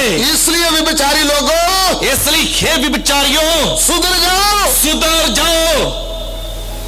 इस पृथ्वी में लंबा जीवन जीना है तो जेकर इस धरती ते लंबी उम्र भोगनी है ता परमेश्वर का भय मानो, परमेश्वर दा भय मनो, उसके वचनों को याद रखो, ओदे वचनां नूं याद रखो। मेरा शरीर प्रभु का मंदिर है, मेरा शरीर परमेश्वर दा मंदिर है। प्रभु आपको आप तंदुरुस्ती देगा, प्रभु तानू तंदुरुस्ती देगा। यदि बच्चे लोग लंबी उम्र जीना है तो जेकर नौजवान बच्चों ने भी लंबी उम्र जीनी है तो क्या करना चाहिए? तां की करना चाहिए? अफेसियों की पत्री उसका 6वां अध्याय उसका 1-2 वचन, अफसियों की पत्री 6 अध्याय ओदा 1 और 2 वचन। अफेसियंस चैप्टर 6 वर्स 1-2, अफसियों की पत्री 6 अध्याय ओदा 1 और 2 वचन। हे बालको, ਤੁਸੀਂ ਪ੍ਰਭੂ ਵਿੱਚ ਆਪਣੇ ਮਾਪਿਆਂ ਦੇ ਆਗਿਆਕਾਰ ਰਹੋ, ਕਿਉਂ ਜੋ ਇਹ ਧਰਮ ਦੀ ਗੱਲ ਹੈ। ਤੂੰ ਆਪਣੇ ਮਾਪਿਓ ਦਾ ਆਦਰ ਕਰ ਭਈ ਤੇਰਾ ਭਲਾ ਹੋਵੇ ਔਰ ਧਰਤੀ ਉੱਤੇ ਤੇਰੀ ਉਮਰ ਲੰਮੀ ਹੋਵੇ। आमीन। हे बालकों, प्रभु में अपने माता पिता के आज्ञाकारी बनो, क्योंकि ये उचित है। अपनी माता और पिता का आदर कर, ये पहली आज्ञा है जिसके साथ प्रतिज्ञा भी है कि तेरा भला हो और तू धरती पर बहुत दिन जीवित रहे। आमीन। Children, obey your parents in the Lord, for this is right. Honor your father and mother, which is the first commandment with promise. सुना आपने सुनिया तुसी प्रभु का वचन क्या कहता है? परमेश्वर दा वचन की आखदा है? ये बालको, हे बालको, तुम भी तुसी प्रभु में प्रभु विच अपने माता पिता का आज्ञा मानो, अपने मापियां दे आज्ञाकार रहो, उनका आदर करो, उन्हां दा आदर करो। ये प्रभु के लिए बड़ी आज्ञा है, ये धर्म दी गल है और प्रभु वालों वड्डी आज्ञा है। इस पृथ्वी में आप लंबी एज जिएंगे, तुसी इस धरती ते लंबी उम्र जीवोगे। हेलो हेलो, सुन रहे? सुन रहे तुसी? उकाब क्या जीता है? उकाब की जिंदा है? लंबी उम्र जीता है। लंबी उम्र भोगदा है। जिसको भी 35 साल में मरना है अपना हाथ उठाएं। जिन्ने भी 35 साल की उम्र दे विच मरना है वो अपना हाथ खड़ा करिए। भाई भी, बहन भी, जवान भी, ਭੈਣਾਂ ਵਿੱਚੋਂ ਭਾਈਆਂ ਵਿੱਚੋਂ अरे हाथ नहीं उठा रहे, समझ में नहीं आ रहा। ਕਿਸੇ ਨੂੰ ਗੱਲ ਦੀ ਸਮਝ ਨਹੀਂ ਲੱਗੀ, ਆਪਾਂ ਹੱਥ ਕਿਉਂ ਨਹੀਂ ਉਠਾਇਆ? जिसको 70 वर्ष जीना है वो अपना हाथ उठाए। ਜਿਹਨੇ 70 ਸਾਲ ਜੀਣਾ ਹੈ ਉਹ ਆਪਣਾ ਹੱਥ ਖੜਾ ਕਰੋ। वो भी हमको समझ में नहीं आ रहा। ਇਹ ਵੀ ਨਹੀਂ ਗੱਲ ਸਮਝ ਆਈ ਕਿਸੇ ਨੂੰ। ध्यान दीजिए, ਧਿਆਨ ਦਈਏ, वो काब कितनी उम्र जीता है। ਉਹ ਕਾਬ ਕਿੰਨੀ ਉਮਰ ਜੀਂਦਾ ਆ? लंबी उम्र जीता है, कम से कम 70 साल। ਉਹ ਇੱਕ ਲੰਮੀ ਉਮਰ ਜੀਂਦਾ ਆ, ਘੱਟੋ ਘੱਟ 70 ਸਾਲ। ये तो आपको समझ में आ रहा है कि नहीं? ਇਹ ਗੱਲ ਦੀ ਸਮਝ ਲੱਗਦੀ ਪਈ ਆ। 70 वर्ष ये नहीं कि आप चारपाई में लेट कर निकालेंगे। 70 ਸਾਲ ਉਮਰ ਭੋਗਣ ਦਾ ਮਤਲਬ ਇਹ ਨਹੀਂ ਕਿ ਮੰਜੇ ਤੇ ਪੈ ਹੀ ਕੱਢਣੇ ਆ। लोग तो ज्यादा एज मांगते हैं। ਲੋਕ ਤਾਂ ਵੱਧ ਤੋਂ ਵੱਧ ਉਮਰ ਮੰਗਦੇ ਆ। मैंने प्रभु को बोला, ਮੈਂ ਪ੍ਰਭੂ ਨੂੰ ਆਖਿਆ, प्रभु जी ਪ੍ਰਭੂ ਜੀ मुझे 60 ही दे दो, इतना बहुत है। ਪ੍ਰਭੂ ਮੈਨੂੰ 60 ਹੀ ਉਮਰ ਦੇ ਦਿੱਤੀ ਆ ਜਾਂ ਦੇ ਦਿਓ, ਬਹੁਤ ਆ। वो मैंने बोला है, ਇਹ ਮੈਂ ਆਖਿਆ ਆ। वो तय उसने करना है। ਇਹ ਤੈਅ ਤਾਂ ਉਹਨੇ ਕਰਨਾ ਆ। अभी कुछ 1.5 महीना बाकी है। 1.5 ਮਹੀਨਾ ਬਾਕੀ ਆ। 13 मई को मैं 60 वर्ष का हो जाऊंगा। 13 ਮਈ ਨੂੰ ਮੈਂ 60 ਸਾਲਾਂ ਦਾ ਹੋ ਜਾਵਾਂਗਾ। मैंने नाते पोते देख लिए हैं। ਮੈਂ ਦੋਤੇ ਵੀ ਪੋਤਰੇ ਵੀ ਵੇਖ ਲਿਆ अभी बिना लाठी के चल रहा हूँ। ਤੇ ਹੁਣ ਵੀ ਮੈਂ ਬਿਨਾਂ ਸਹਾਰੇ ਦੇ ਲਾਠੀ ਤੋਂ ਚੱਲ ਰਿਹਾ ਆ। इतना ही बहुत है। ਇੰਨਾ ਹੀ ਬਹੁਤ ਆ। अभी प्रभु चाहे तो प्रचार के बाद ले जाए तो कोई घटी नहीं होगी। ਹੁਣ ਹੀ ਪ੍ਰਭੂ ਪ੍ਰਚਾਰ ਤੋਂ ਬਾਅਦ ਲੈ ਜਾਵੇ ਤਾਂ ਕੋਈ ਵੀ ਚਿੰਤਾ ਦੀ ਗੱਲ ਨਹੀਂ। मैं आनंद हूँ। ਮੈਂ ਆਨੰਦਿਤ ਹਾਂ। लेकिन वो ज्यादा और 2-4 साल देगा तो उसकी मर्जी है। ਤੇ ਜੇਕਰ ਪਰਮੇਸ਼ਰ ਮੈਨੂੰ ਹੋਰ 2-4 ਸਾਲ ਦੇ ਦੇਵੇ ਤਾਂ ਉਹਦੀ ਮਰਜ਼ੀ ਆ। लेकिन जीऊंगा उसके लिए, मरूंगा उसके ਮੈਂ लिए। ਜੀਵਾਂਗਾ ਵੀ ਉਹਦੇ ਲਈ ਤੇ ਮਰਾਂਗਾ ਵੀ ਉਹਦੇ ਲਈ। हालेलुया। ਹਾਲੇਲੂਇਆ।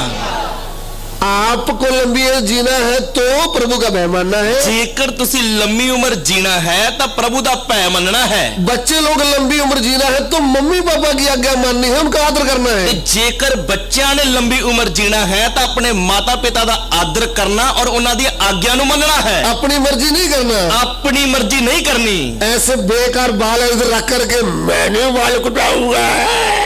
ਵੱਡੇ ਵੱਡੇ ਵਾਲ ਰੱਖ ਕੇ ਅੱਖਾਂ ਦੇ ਅੱਗੇ ਤੇ ਕਹਿਣਾ ਮੈਂ ਨਹੀਂ ਵਾਲ ਕਟਾਉਣੇ। ये भी तो अनाज्ञाकारी है। ਇਹ ਵੀ ਅਣਆਗਿਆਕਾਰੀ ਹੈ। मम्मी पापा की आज्ञा मानना है। ਮਾਂ ਬਾਪ ਦੀ ਆਗਿਆ ਨੂੰ ਮੰਨਣਾ ਆ। हम गुजरात में मेरे पोते को बाल कटवाने के लिए लेकर गए। ਅਸੀਂ ਗੁਜਰਾਤ ਦੇ ਵਿੱਚ ਮੇਰੇ ਪੋਤਰੇ ਨੂੰ ਵਾਲ ਕਟਾਉਣ ਦੇ ਲਈ ਲੈ ਕੇ ਗਏ। वहाँ का रिवाज है कि वो डायरी दिखाते हैं, बाल काटने वाले डायरी दिखाते हैं। ਉਧਰ ਦਾ ਰਿਵਾਜ ਇਹ ਹੈ ਕਿ ਵਾਲ ਕੱਟਣ ਤੋਂ ਪਹਿਲਾਂ ਜੋ ਨਾਈ ਆ ਉਹ ਇੱਕ ਡਾਇਰੀ ਕਾਪੀ ਵਿਖਾਉਂਦੇ, ਫੋਟੋਆਂ ਵਿਖਾਉਂਦੇ ਉਹਦੇ ਵਿੱਚ कैसा डिजाइन डालना है। ਤੂੰ ਕਿਵੇਂ ਦੇ ਵਾਲ ਕਟਾਉਣੇ ਆ ਪਸੰਦ ਕਰ। मैंने बोला भाई ये कॉपी को नीचे रख। ਮੈਂ ਆਖਿਆ ਭਾਈ ਸਾਹਿਬ ਇਹ ਜਿਹੜੀ ਆਪਦੀ ਕਾਪੀ ਇਹਨੂੰ ਸਾਈਡ ਤੇ ਰੱਖ ਲਾ, सीधे साधे। ਐ ਸਿੱਧੇ ਵਾਲ ਕੱਟ ਦੇ। वो हैरान हो गया। ਉਹ ਹੈਰਾਨ ਹੋ ਗਿਆ। सीधे साधे ऐसे। ਸਿੱਧੇ ਸਾਦੇ ਜਿਵੇਂ ਮੇਰੇ ਆ। ना ही तो पोता बोला, ना ही वो दुकान वाला आगे बोला। ਤੇ ਨਾ ਹੀ ਇਹ ਗੱਲਾਂ ਸੁਣਨ ਤੋਂ ਬਾਅਦ ਮੇਰੇ ਪੋਤਰੇ ਨੇ ਕੋਈ ਗੱਲ ਕਹੀ ਤੇ ਨਾ ਹੀ ਫਿਰ ਦੁਕਾਨ ਵਾਲੇ ਨੇ ਕੋਈ ਗੱਲ ਕਹੀ। आजकल 2 साल का बच्चा है तो मम्मी इसको आंखें दिखाता है। ਅੱਜ 2 ਸਾਲ ਦਾ ਬੱਚਾ ਹੁੰਦਾ ਤੇ ਆਪਦੀ ਮਾਂ ਨੂੰ ਅੱਖਾਂ ਕੱਢਦਾ ਆ। मैंने ऐसे वाल नहीं कटाने। ਮੈਂ ਨਹੀਂ ਐਵੇਂ ਵਾਲ ਕਟਾਉਣੇ ਜਿਵੇਂ ਤੁਸੀਂ ਕਹਿੰਦੇ ਆ। लंबी उम्र तू जी नहीं पाएगा। ਤਾਂ ਜੇ ਤੂੰ ਐਵੇਂ ਦੀਆਂ ਗੱਲਾਂ ਕਰਦਾ ਤਾਂ ਲੰਮੀ ਉਮਰ ਨਹੀਂ ਭੋਗ ਸਕੇਗਾ। लंबी उम्र जीना है तो प्रभु क्या बोलता है। ਜੇਕਰ ਲੰਮੀ ਉਮਰ ਜੀਣਾ ਹੈ ਤਾਂ ਜਿਵੇਂ ਪ੍ਰਭੂ ਕੀ ਆਖਦਾ ਆ। अपने मम्मी पापा की आज्ञा मानना है। ਆਪਣੇ ਮਾਪਿਆਂ ਦੀ ਆਗਿਆ ਮੰਨਣੀ ਹੈ। वो जैसे भला मुंडन करवा दे आपको मुंह नहीं खोलना। ਉਹ ਭਾਵੇਂ ਗੰਜਾ ਕਰਵਾ ਦੇਣ ਮੂੰਹ ਨਹੀਂ ਖੋਲਣਾ ਅੱਗੋਂ। आदर देना है उनको। ਆਦਰ ਦੇਣਾ ਮਾਂ ਬਾਪ ਨੂੰ। टूटा सा मोबाइल लेकर बेकार हेलो हेलो। ਟੁੱਟਾ ਜਿਹਾ ਮੋਬਾਈਲ ਲੈ ਕੇ ਕੰਨ ਨੂੰ ਲਾ ਕੇ ਹੈਲੋ ਹੈਲੋ। ये बीमारी बच्चों को लग चुकी है। ਇਹ ਬਿਮਾਰੀ ਬੱਚਿਆਂ ਨੂੰ ਲੱਗ ਚੁੱਕੀ ਆ। पहले आप नशा छुड़ाऊ केंद्र ढूंढते थे, अभी मोबाइल छुड़ाऊ केंद्र ढूंढोगे। ਪਹਿਲਾਂ ਤਾਂ ਆਪਾਂ ਨਸ਼ਾ ਛਡਾਊ ਸੈਂਟਰ ਲੱਭਦੇ ਫਿਰਦੇ ਸੀ, ਹੁਣ ਮੋਬਾਈਲ ਛਡਾਊ ਸੈਂਟਰ ਲੱਭਣੇ ਪੈਣੇ ਆ। माँ बोलती है बेटा मोबाइल मेरा ले ले। ਮਾਂ ਕਹਿੰਦੀ ਹੈ ਪੁੱਤ ਮੋਬਾਈਲ ਮੇਰਾ ਲੈ ਲਾ घंटों तक देखता जा। ਤੇ ਤੂੰ ਘੰਟੋ ਘੰਟ ਵੇਖੀ ਆ। जुकाम हो जाए, पढ़ाई ना आए, दिमाग खराब हो जाए, कोई बात नहीं। ਭਾਵੇਂ ਤੇਰੀਆਂ ਅੱਖਾਂ ਖਰਾਬ ਹੋ ਜਾਣ, ਤੈਨੂੰ ਜ਼ੁਕਾਮ ਲੱਗ ਜਾਏ, ਤੂੰ ਪੜੀ ਬਣਾ, ਕੋਈ ਚੱਕਰ ਨਹੀਂ। जो मेरा नन्नूजा है ना, ਤੂੰ ਮੇਰਾ ਨੰਨੂ ਜਾ ਆ। अपने पापा को नहीं बताना। ਪਾਪਾ ਨੂੰ ਨਾ ਦੱਸੀ ਆਪਦੇ ਨੂੰ। ठीक है बच्चे। ਠੀਕ ਹੈ ਪੁੱਤ। बोला रात भी खेलता रहे 12 ਤੂੰ बजे। ਰਾਤ ਨੂੰ 12 ਵਜੇ ਤੱਕ ਖੇਡੀ ਆ ਮੋਬਾਈਲ ਦੇ ਨਾਲ। पवाड़े की जड़ कौन है। ਇਹ ਸਾਰੇ ਪਵਾੜੇ ਦੀ ਜੜ ਹੀ ਕੌਣ ਆ? मम्मी लोग। ਇਹ ਮਾਵਾਂ ਹੀ ਆ ਪਵਾੜੇ ਦੀ ਜੜ। मम्मी लोगों ने अपने बच्चों को खराब कर दिया है। ਇਹ ਮਾਵਾਂ ਨੇ ਆਪਣੇ ਬੱਚਿਆਂ ਨੂੰ ਖਰਾਬ ਕਰ ਦਿੱਤਾ ਆ। ये बात सुनकर इस बात को उतना ध्यान नहीं देंगे वो, ਇਹ ਗੱਲਾਂ ਸੁਣਨ ਤੋਂ ਬਾਅਦ ਵੀ ਉਹਨਾਂ ਨੇ ਧਿਆਨ ਨਹੀਂ ਦੇਣਾ, क्योंकि उनके ऊपर अटैक हो रहा है। ਕਿਉਂਕਿ ਹੁਣ ਉਹਨਾਂ ਦੇ ਉੱਤੇ ਬੰਬ ਵੱਜ ਰਹੇ ਆ। आपका बच्चा सही रास्ते में मार्ग में आना है तो माँ को ध्यान रखना है। ਜੇਕਰ ਤੁਹਾਡੇ ਬੱਚੇ ਨੇ ਇੱਕ ਸਹੀ ਰਾਹ ਤੇ ਆਉਣਾ ਤਾਂ ਮਾਵਾਂ ਨੇ ਧਿਆਨ ਦੇਣਾ ਹੈ ਬੱਚੇ ਦੇ ਉੱਤੇ। लाडियां वाडियां छोड़ करके उनको डिसिप्लिन सिखाना है। ਬੱਚੇ ਨੂੰ ਲਾਡੀਆਂ ਕਰਨੀਆਂ ਛੱਡ ਕੇ ਉਹਨਾਂ ਨੂੰ ਕਾਨੂੰਨ ਕਾਇਦੇ ਸਿਖਾਉਣੇ ਆ। प्रभु के वचन के अनुसार छठी लेना है ਪਰਮੇਸ਼ਰ ਦੇ ਵਚਨ ਦੇ ਅਨੁਸਾਰ ਹੱਥ 'ਚ ਛਿੱਟੀ ਲੈ ਲੈਣੀ ਆ। और ये टांगे हैं और जो कूला मांस है उसके ऊपर लगाना है। ਇਹ ਪਿੰਜਣੀਆਂ ਤੇ ਮਾंस ਜਿਹੜਾ ਪੋਲਾ ਮਾंस ਆ ਉਹਦੇ ਉੱਤੇ ਮਾਰਨਾ ਆ। 2-3 दिन तेल लगाता रहे। ਇਹੋ ਜਿਹਾ ਮਾਰਨਾ ਕਿ 2-3 ਦਿਨ ਤੇਲ ਲਾਉਂਦਾ ਕਰੇ। फिर जब बोले अभी पापा बोलो मैं अभी मानने के लिए तैयार हूँ, ਤੇ ਫਿਰ ਜਦੋਂ ਕਵੇ ਵੀ ਠੀਕ ਹੈ ਹੁਣ ਮੈਂ ਆਗਿਆ ਮੰਨਣ ਲਈ ਤਿਆਰ ਆ। इधर में लिखा है वचन में ਇਵੇਂ ਲਿਖਿਆ ਹੈ ਪਰਮੇਸ਼ਰ ਦੇ ਵਚਨ ਦੇ ਵਿੱਚ। तुमने अपने बच्चे को मारना है ਤੁਸੀਂ ਆਪਣੇ ਬੱਚੇ ਨੂੰ ਛਿੱਟੀ ਨਾਲ ਮਾਰਨਾ ਆ। और मारने से वो मरेगा ਤੇ नहीं, ਜੇ ਤੂੰ ਮਾਰੇਗਾ ਤਾਂ ਉਹ ਮਰੇਗਾ ਨਹੀਂ। उसको अधोलोक से बचा ले। ਔਰ ਐਵੇਂ ਕਰਕੇ ਤੂੰ ਉਹਦੀ ਜਾਨ ਨੂੰ ਪਤਾਲ ਤੋਂ ਬਚਾ ਲਵੇਂਗਾ। हाँ जी, ਇਸ ਤਰ੍ਹਾਂ ਲਿਖਿਆ ਆ। तब वो लंबी उम्र जिएगा। ਤਾਂ ਫਿਰ ਉਹ ਲੰਮੀ ਉਮਰ ਜੀਵੇਗਾ। प्रभु के नाम की स्तुति हो। ਪ੍ਰਭੂ ਦੇ ਨਾਮ ਦੀ ਤਾਰੀਫ ਹੋਵੇ। यदि हर विश्वासी ने ਜੇਕਰ हर ਇੱਕ ਵਿਸ਼ਵਾਸੀ ਨੇ प्रभु के दास ने ਪ੍ਰਭੂ ਦੇ ਦਾਸ ਨੇ अनंत काल तक जीना है तो ਅਨੰਤ ਕਾਲ ਤੱਕ ਜੀਣਾ ਹੈ ਤਾਂ फिर क्या करना चाहिए? ਫਿਰ ਕੀ ਕਰਨਾ ਚਾਹੀਦਾ ਆ? उसके लिए लेवी व्यवस्था ਉਹਦੇ ਲਈ ਲੇਵੀਆਂ ਦੀ ਪੋਥੀ अध्याय 18 ਉਸ ਦਾ 18 ਅਧਿਆਏ उसका 5 वचन पढ़िएगा। ਉਸ ਦਾ 5 ਵਚਨ ਪੜ੍ਹੀਏ। लेविटिक्स चैप्टर 18 वर्स 5। ਲੇਵੀਆਂ ਦੀ ਪੋਥੀ 18 ਅਧਿਆਏ ਉਹਦਾ 5 ਵਚਨ। यस, ਸੋ ਤੁਸਾਂ ਮੇਰੀਆਂ ਵਿਧਾਂ ਤੇ ਮੇਰੀਆਂ ਨਿਯਮਾਂ ਨੂੰ ਧਿਆਨ ਰੱਖਣਾ। ਜੇ ਕੋਈ ਇਹਨਾਂ ਨੂੰ ਪੂਰਾ ਕਰੇ ਤਾਂ ਉਹ ਇਹਨਾਂ ਵਿੱਚ ਜਿਉਂਦਾ ਰਹੇਗਾ। ਮੈਂ ਹੀ ਯਹੋਵਾ ਹਾਂ। आमीन। आमीन। इसलिए तुम मेरे नियमों और मेरी विधियों को निरंतर मानना। जो मनुष्य उनको माने वे उनके कारण जीवित रहेगा। मैं यहोवा हूँ। Yes, You shall therefore keep my statutes and my judgments, which if a man does, he shall live by them. I am the Lord. विस्तार उसका 31 अध्याय उसका 13 वचन। ਵਿਵਸਥਾ ਸਾਰ ਉਹਦਾ 31 ਅਧਿਆਏ ਉਹਦਾ 13 ਵਚਨ। ਡਿਊਟਰੋਨੋਮੀ 31 ਚੈਪਟਰ verse 5 verse 13 verse 31 का 13। ਅਤੇ ਉਹਨਾਂ ਦੇ ਨਿਆਣੇ ਬੱਚੇ ਸੁਣਨ ਅਤੇ ਯਹੋਵਾ ਤੁਹਾਡੇ ਪਰਮੇਸ਼ਵਰ ਤੋਂ ਡਰਨਾ ਸਿੱਖਣ। ਜਿੰਨਾ ਚਿਰ ਤੁਸੀਂ ਉਸ ਭੂਮੀ ਉੱਤੇ ਜਿਉਂਦੇ ਰਹੋ ਜਿੱਥੇ ਤੁਸੀਂ ਕਬਜ਼ਾ ਕਰਨ ਲਈ ਯਰਦਨੋਂ ਪਾਰ ਲੰਘ ਰਹੇ ਹੋ। और उनके बच्चों जिन्होंने ये बातें नहीं सुनी वे भी सुनकर सीखें कि तुम्हारे परमेश्वर यहोवा का भय उस समय तक मानते रहें जब तक तुम उस देश में जीवित रहो जिसके अधिकारी होने को तुम यरदन पार जा रहे हो। And that their children who have not known it may hear and learn to fear the Lord your God as long as you live in the land which you cross the Jordan to possess. John chapter 6 verse 51 भी पढ़े English में। यूहन्ना दी अंजील उस दा 6 अध्याय उस दा 51 वचन भी पढ़ांगे। John chapter 6 verse 51। यूहन्ना दी अंजील 6 अध्याय उस दा 51 वचन। इंग्लिश में पहले पढ़ेंगे। I am the living bread which came down from heaven. If anyone eats of this bread, he will live forever. And the bread that I shall give is my flesh, which I shall give for the life of the world. Yes, ਉਹ ਜਿਉਂਦੀ ਰੋਟੀ ਜੋ ਸਵਰਗੋਂ ਉਤਰੀ ਸੋ ਮੈਂ ਹਾਂ। ਜੇ ਕੋਈ ਇਸ ਰੋਟੀਓਂ ਕੁਝ ਖਾਵੇ ਤਾਂ ਉਹ ਸਦਾ ਤੀਕ ਜਿਉਂਦਾ ਰਹੇਗਾ। ਅਤੇ ਜੋ ਰੋਟੀ ਮੈਂ ਦਿਆਂਗਾ ਸੋ ਮੇਰਾ ਮਾਸ ਹੈ ਜਿਹੜਾ ਜਗਤ ਦੇ ਜਿਉਣ ਲਈ ਮੈਂ ਦਿਆਂਗਾ। आमीन। जीवन की रोटी जो स्वर्ग से उतरी मैं हूँ। यदि कोई इस रोटी में से खाए तो सर्वदा जीवित रहेगा। और जो रोटी मैं जगत के जीवन के लिए दूंगा वो मेरा मांस है। ध्यान दीजिए, ध्यान दइए। इस पृथ्वी में लंबा उम्र जीने के लिए मैंने आपको 2 बातें बताई। इस ਧਰਤੀ ਦੇ ਉੱਤੇ ਲੰਮੀ ਉਮਰ ਜੀਣ ਦੇ ਲਈ ਮੈਂ ਤੁਹਾਨੂੰ 2 ਗੱਲਾਂ ਦਸੀਆਂ ਆ। क्योंकि मैंने आपको बताया था उकाब इस पृथ्वी में लंबी जीवन जी सकता है। ਕਿਉਂਕਿ ਮੈਂ ਤੁਹਾਨੂੰ ਦੱਸਿਆ ਸੀ ਕਿ ਜੋ ਉਕਾਬ ਆ ਉਹ ਇੱਕ ਲੰਮੀ ਉਮਰ ਇਸ ਧਰਤੀ ਤੇ ਜੀਂਦਾ ਆ। करीब 70 साल। ਲਗਭਗ 70 ਸਾਲ। तो आपको इस पृथ्वी में 60-70 साल जीना है ਤੇ ਤੁਸੀਂ ਵੀ ਜੇਕਰ ਇਸ ਧਰਤੀ ਤੇ 60-70 ਸਾਲ ਜੀਣਾ ਹੈ परमेश्वर का भय मानना है, ਤਾਂ ਪਰਮੇਸ਼ਵਰ ਦਾ ਭੈ ਮੰਨਣਾ ਆ, पाप से दूर रहना है, ਪਾਪ ਤੋਂ ਦੂਰ ਰਹਿਣਾ ਆ, अपने शरीर को संभालना है, ਆਪਣੇ ਸਰੀਰ ਦੀ ਦੇਖਭਾਲ ਕਰਨੀ ਆ, बेकार वस्तुएं नहीं खाने का, ਬੇਕਾਰ ਚੀਜ਼ਾਂ ਨਹੀਂ ਖਾਣੀਆਂ, कोई भी नशा नहीं करने का, ਨਸ਼ੇ ਨਹੀਂ ਕਰਨੇ, विचार नहीं करने का। ਵਿਚਾਰ ਨਹੀਂ ਕਰਨਾ। प्रभु का भय मानेंगे तो ਪਰਮੇਸ਼ਵਰ ਦਾ ਭੈ ਮੰਨੋਗੇ ਤਾਂ आप भी लंबी उम्र जी सकते ਤਾਂ हैं। ਫਿਰ ਤੁਸੀਂ ਵੀ ਇੱਕ ਲੰਮੀ ਉਮਰ ਜੀ ਸਕਦੇ ਹੋ।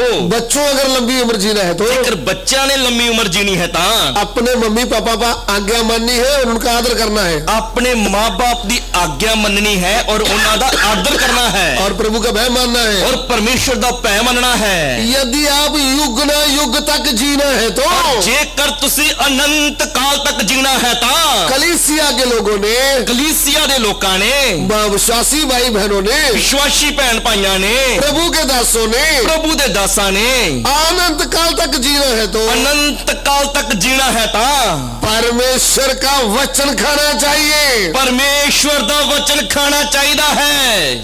उसके साथ साथ ਉਸ ਦੇ ਨਾਲ प्रभु यीशु को अच्छी तरह जानना है। ਪ੍ਰਭੂ ਯੀਸ਼ੂ ਨੂੰ ਚੰਗੀ ਤਰ੍ਹਾਂ ਨਾਲ ਜਾਣਨਾ ਹੈ। प्रभु यीशु कहते हैं ਪ੍ਰਭੂ ਯੀਸ਼ੂ ਕਹਿੰਦੇ ਹਨ I am the living bread. ਮੈਂ ਜੀਵਨ ਦੀ ਰੋਟੀ ਹਾਂ। ध्यान से सुन लीजिए, ਧਿਆਨ ਦੇ ਕੇ ਸੁਣ ਲਈਏ। जीवन का रोटी। ਜੀਵਨ ਦੀ ਰੋਟੀ। कौन सा जीवन? ਕਿਹੜਾ ਜੀਵਨ? 60 साल 17 साल नहीं, 60 ਸਾਲ 70 ਸਾਲ ਵਾਲਾ ਜੀਵਨ ਨਹੀਂ, अनंत काल का जीवन। ਅਨੰਤ ਕਾਲ ਦਾ ਜੀਵਨ। प्रभु यीशु क्या कहते हैं? ਪ੍ਰਭੂ ਯੀਸ਼ੂ ਕੀ ਕਹਿੰਦੇ ਹਨ? अरे उकाब जब ताजा मांस खाता है तो लंबी उम्र जीता है। ਜਿਵੇਂ ਉਕਾਬ ਜਦੋਂ ਮਾंस ਖਾਂਦਾ ਉਹ ਲੰਮੀ ਉਮਰ ਭੋਗਦਾ ਹੈ ਤਾਂ जो विश्वासी सेवक यीशु मसीह का मांस खाएगा वो अनंत काल तक जिएगा। जो विश्वासी और सेवक यीशु मसीह का मांस खाएगा वो अनंत काल तक जिएगा। मांस खाने का मतलब, मांस खाने का मतलब आज से 2023 वर्ष पहले आज तो 2023 साल पहला सर्वशक्तिमान परमेश्वर, सर्वशक्तिमान परमेश्वर अपना शरीर हमारे लिए दे दिया है। अपना शरीर साडे बदले दे दिता है। हमारे लिए वो कुर्बान हो गया है। साडे बदले वो कुर्बान हो गया है। जैसे रोटी को हम तोड़कर खाते हैं, जिवें असी रोटी नु तोड़ के खांदे हां शरीर को जीवन मिलता है, तां साडे शरीर नु जीवन मिलता है। ऐसा प्रभु यीशु क्रूस के ऊपर रोटी की तरह तोड़ा गया। इसे तरह ही प्रभु यीशु रोटी की तरह सलीब दे उत्ते साडे बदले तोड़े गए। मेरे पाप के कारण उसकी कमर पाड़ दी गई। मेरे पापों के कारण ओदी कमर पाड़ दी गई। 39 कोड़े कमर में लगाए, 39 कोड़े ओदी कमर दे उत्ते मारे। सिर पे कांटों का ताज रखा है, सिर दे उत्ते कंडियां दा ताज रखा है। हाथों में कील लगाया है, हत्थां दे विच किल लाए हन, पांव में कील लगाया है, पैरां दे विच किल लाए हन। क्रूस के ऊपर उसका खून बह रहा है। सलीब दे उत्ते उसदा खून बह रहा है। वो मेरे पाप के कारण है, ये सब मेरे पाप दे कारण है। वो क्रूस का प्रेम मेरे अंदर आना है, वो सलीब दा प्यार मेरे अंदर आना है। वो क्रूस की कथा मेरे जीवन में रहना है। वो सलीब दी कथा मेरे जीवन में रहनी है। वो है प्रभु यीशु का मांस खाने का मतलब। वो है प्रभु यीशु दा मांस खान दा मतलब। पौलुस प्रेरित कहता है, रसूल पौलुस आखदा है यीशु के मरण को मैं मेरे शरीर में लिए फिरता हूँ। यीशु दी मौत नु मैं अपनी देही दे विच लई फिरदा हां। विश्वासी भाई बहनों, विश्वासी बहन भाइयों, क्रूस के ऊपर क्या हुआ है? सलीब दे उत्ते की होया है? वो पवित्र खून जो बहाया गया है, पवित्र खून जो बहाया गया है, और शरीर जो रोटी की तरह तोड़ा गया है, वो शरीर जो रोटी की तरह तोड़ा गया है, वही तीसरे दिन अनंत जीवन की रोटी बन करके कब्र में से बाहर आया है। वो ही अनंत जीवन की रोटी बन के कब्र दे विचों बाहर आया है।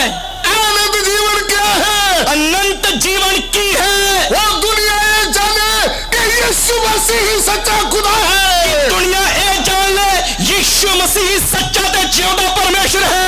अनंत जीवन क्या है? अनंत जीवन की है?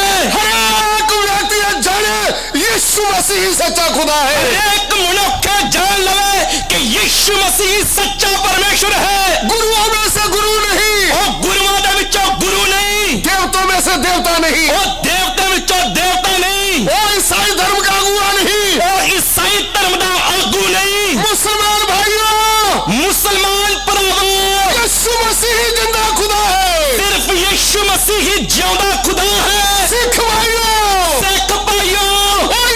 मसीह ही जिंदा परमेश्वर है। यीशु मसीह ही जिंदा परमेश्वर है। हिंदू भाइयों, हिंदू भरावो, एक ही परमेश्वर है। एक ही परमेश्वर है। वो कौन है? कौन है? वो प्रभु यीशु। वो है प्रभु यीशु। ईसाई भाइयों, ईसाई भरावो, सच्चा खुदा कौन है? सच्चा खुदा कौन है? प्रभु यीशु। प्रभु यीशु। प्रभु यीशु मरियम का बेटा नहीं, प्रभु यीशु मरियम दा पुत नहीं, मरियम उसकी दासी है। मरियम उसकी दासी है। सुन लीजिए, सुन लो, स्वर्गदूत क्या बोला है? स्वर्गदूत ने आके क्या क्या है? तूने एक पुत्र को जन्म देना है, तू एक पुत्र नु जन्म देवेगी, तू गर्भवती होगी। तू गर्भवती होएगी। उन्होंने बोला स्वर्गदूत, ओ कहंदी स्वर्गदूत, शायद आपको भुलेखा तो नहीं लग रहा? तेनू कोई भुलेखा तो नहीं लग गया? मैंने तो शादी नहीं किया, मेरा तो जो ब्याह ही नहीं होया, फिर मैं बच्चों को कैसे जन्म दे सकती हूँ? ਜਦੋਂ मैं किसी मनुख ਨੂੰ ਜਾਣਦੀ ਹੀ ਨਹੀਂ, ਫਿਰ मैं बच्चे ਨੂੰ ਕਿਵੇਂ जन्म दे सकदी हां? ऐसी बात उन्होंने क्यों बोला था? इस तरह की गल ਉਹਨੇ ਕਿਉਂ ਆਖੀ ਸੀ? क्योंकि पुराने नियम को देखते समय ਜਦੋਂ ਆਪਾਂ ਪੁਰਾਣੇ ਨਿਯਮ ਨੂੰ ਵੇਖਦੇ ਆ, शादीशुदा अब्राहम और जकरिया वगैरह बड़ी एज के थे तो भी परमेश्वर का संदेश आया था तो उनको बेटा मिला था। ਪੁਰਾਣੇ ਨਿਯਮ ਦੇ ਵਿੱਚ ਅਬਰਾਹਮ ਜਕਰੀਆ ਚਾਹੇ ਵੱਡੀ ਉਮਰ ਦੇ ਸੀ ਤਾਂ ਵੀ ਜਦੋਂ ਪਰਮੇਸ਼ਰ ਦਾ ਸੰਦੇਸ਼ ਉਹਨਾਂ ਕੋਲ ਆਇਆ ਸੀ ਉਹਨਾਂ ਨੂੰ ਬੇਟਾ ਮਿਲਿਆ ਸੀ। शमशून की मम्मी बाइस थी, उनको भी बेटा मिला था, ਸ਼ਮਸ਼ੂਨ ਦੀ ਮਾਂ ਨੂੰ ਵੀ ਬੇਟਾ ਮਿਲਿਆ ਸੀ। लेकिन पति पत्नी के द्वारा। ਪਰ ਉਹਨਾਂ ਨੂੰ ਜੋ ਬੱਚੇ ਮਿਲੇ ਸੀ ਉਹ ਪਤੀ ਪਤਨੀ ਦੇ ਇਕੱਠੇ ਹੋਣ ਦੇ ਦੁਆਰਾ ਮਿਲੇ ਸੀ। लेकिन वो मरियम क्या बोल रही है? ਪਰ ਮਰੀਮ ਇੱਥੇ ਕੀ ਆਖਦੀ ਹੈ? मैं तो पुरुष को जानती ही नहीं, ਮੈਂ ਤਾਂ ਕਿਸੇ ਮਨੁੱਖ ਨੂੰ ਜਾਣਦੀ ਨਹੀਂ। तो भी कैसे होगा? ਤਾਂ ਫਿਰ उन्होंने बोला तू ऐसी चिंता मत कर, ਉਸਨੇ ਆਖਿਆ ਤੂੰ ਐਵੇਂ ਨਾ ਆਖ, पवित्र आत्मा तुम पर कंट्रोल करने जा रहा है। ਤੁਰ ਆਤਮਾ ਤੇਰੇ ਉੱਤੇ ਕੰਟਰੋਲ ਕਰਨ ਲਈ ਜਾ ਰਿਹਾ ਹੈ। ये बात कितने लोगों को समझ में नहीं आता। ਕਿੰਨੇ ਲੋਕਾਂ ਨੂੰ ਇਹ ਗੱਲ ਸਮਝ ਨਹੀਂ ਆਉਂਦੀ। वो बोलते हमें तो हंसी आती है, ਉਹ ਕਹਿੰਦੇ ਸਾਨੂੰ ਹਾਸਾ ਆਉਂਦਾ ਆ भी कुंवारी बच्चे को कैसे जन्म दे सकती है? ਕੁਆਰੀ ਬੱਚੇ ਨੂੰ ਕਿਵੇਂ ਜਨਮ ਦੇ ਸਕਦੀ ਆ? वो आपकी दुनिया की बुद्धि है, आपको समझ में नहीं आएगा। ਇਹ ਭਾਈ ਤੇਰੀ ਮਨੁੱਖੀ ਬੁੱਧ ਆ, ਤੈਨੂੰ ਇਹਨਾਂ ਗੱਲਾਂ ਦੀ ਸਮਝ ਨਹੀਂ ਆਏਗੀ। चार प्रकार का बुद्धि है। ਚਾਰ ਪ੍ਰਕਾਰ ਦੀ ਬੁੱਧ ਆ। एक तो आपकी बुद्धि है, मनुष्य का बुद्धि। ਇੱਕ ਮਨੁੱਖ ਦੀ ਖੁਦ ਦੀ ਬੁੱਧ ਹੈ, दूसरा है शैतान का बुद्धि। ਦੂਸਰੀ ਸ਼ੈਤਾਨੀ ਬੁੱਧ ਹੈ, तीसरा है दुनिया का बुद्धि, ਤੀਸਰੀ ਹੈ ਪੁਰਾਣਕ ਬੁੱਧ, पढ़ाई लिखाई का। ਪੜ੍ਹਾਈ ਲਿਖਾਈ ਵਾਲੀ ਬੁੱਧ, लेकिन एक है स्वर्गीय बुद्धि। और एक है स्वर्गीय बुद्ध। अरे जब स्वर्गीय बुद्धि आपके पास आएगी ਜਦੋਂ स्वर्ग ਦੀ ਬੁੱਧ ਤੁਹਾਡੇ ਕੋਲ ਆਏਗੀ, आपको समझ में आ जाएगा। ਫਿਰ ਇਹਨਾਂ ਗੱਲਾਂ ਦੀ ਤੁਹਾਨੂੰ ਸਮਝ ਲੱਗੇਗੀ। सचमुच कुंवारी बच्चे को जन्म नहीं दे सकती। ਸੱਚਮੁੱਚ ਕੁਆਰੀ ਬੱਚੇ ਨੂੰ ਜਨਮ ਨਹੀਂ ਦੇ ਸਕਦੀ। सर्वशक्तिमान चाहे तो कुंवारी के द्वारा यीशु प्रकट हो जाएगा। पर जे सर्वशक्तिमान चाहेगा तो कुआरी दे द्वारा यीशु प्रकट होएगा। जिसने मिट्टी को बातें करा दिया है। जिसने मिट्टी ਨੂੰ ਆਪਣੇ ਹੱਥ ਵਿੱਚ ਲਿਆ और ਗੱਲਾਂ ਕਰਨ ਲਾ ਦਿੱਤਾ। मिट्टी तो कभी बोलती नहीं ਮਿੱਟੀ ਤਾਂ थी, ਕਦੇ ਬੋਲਦੀ ਨਹੀਂ।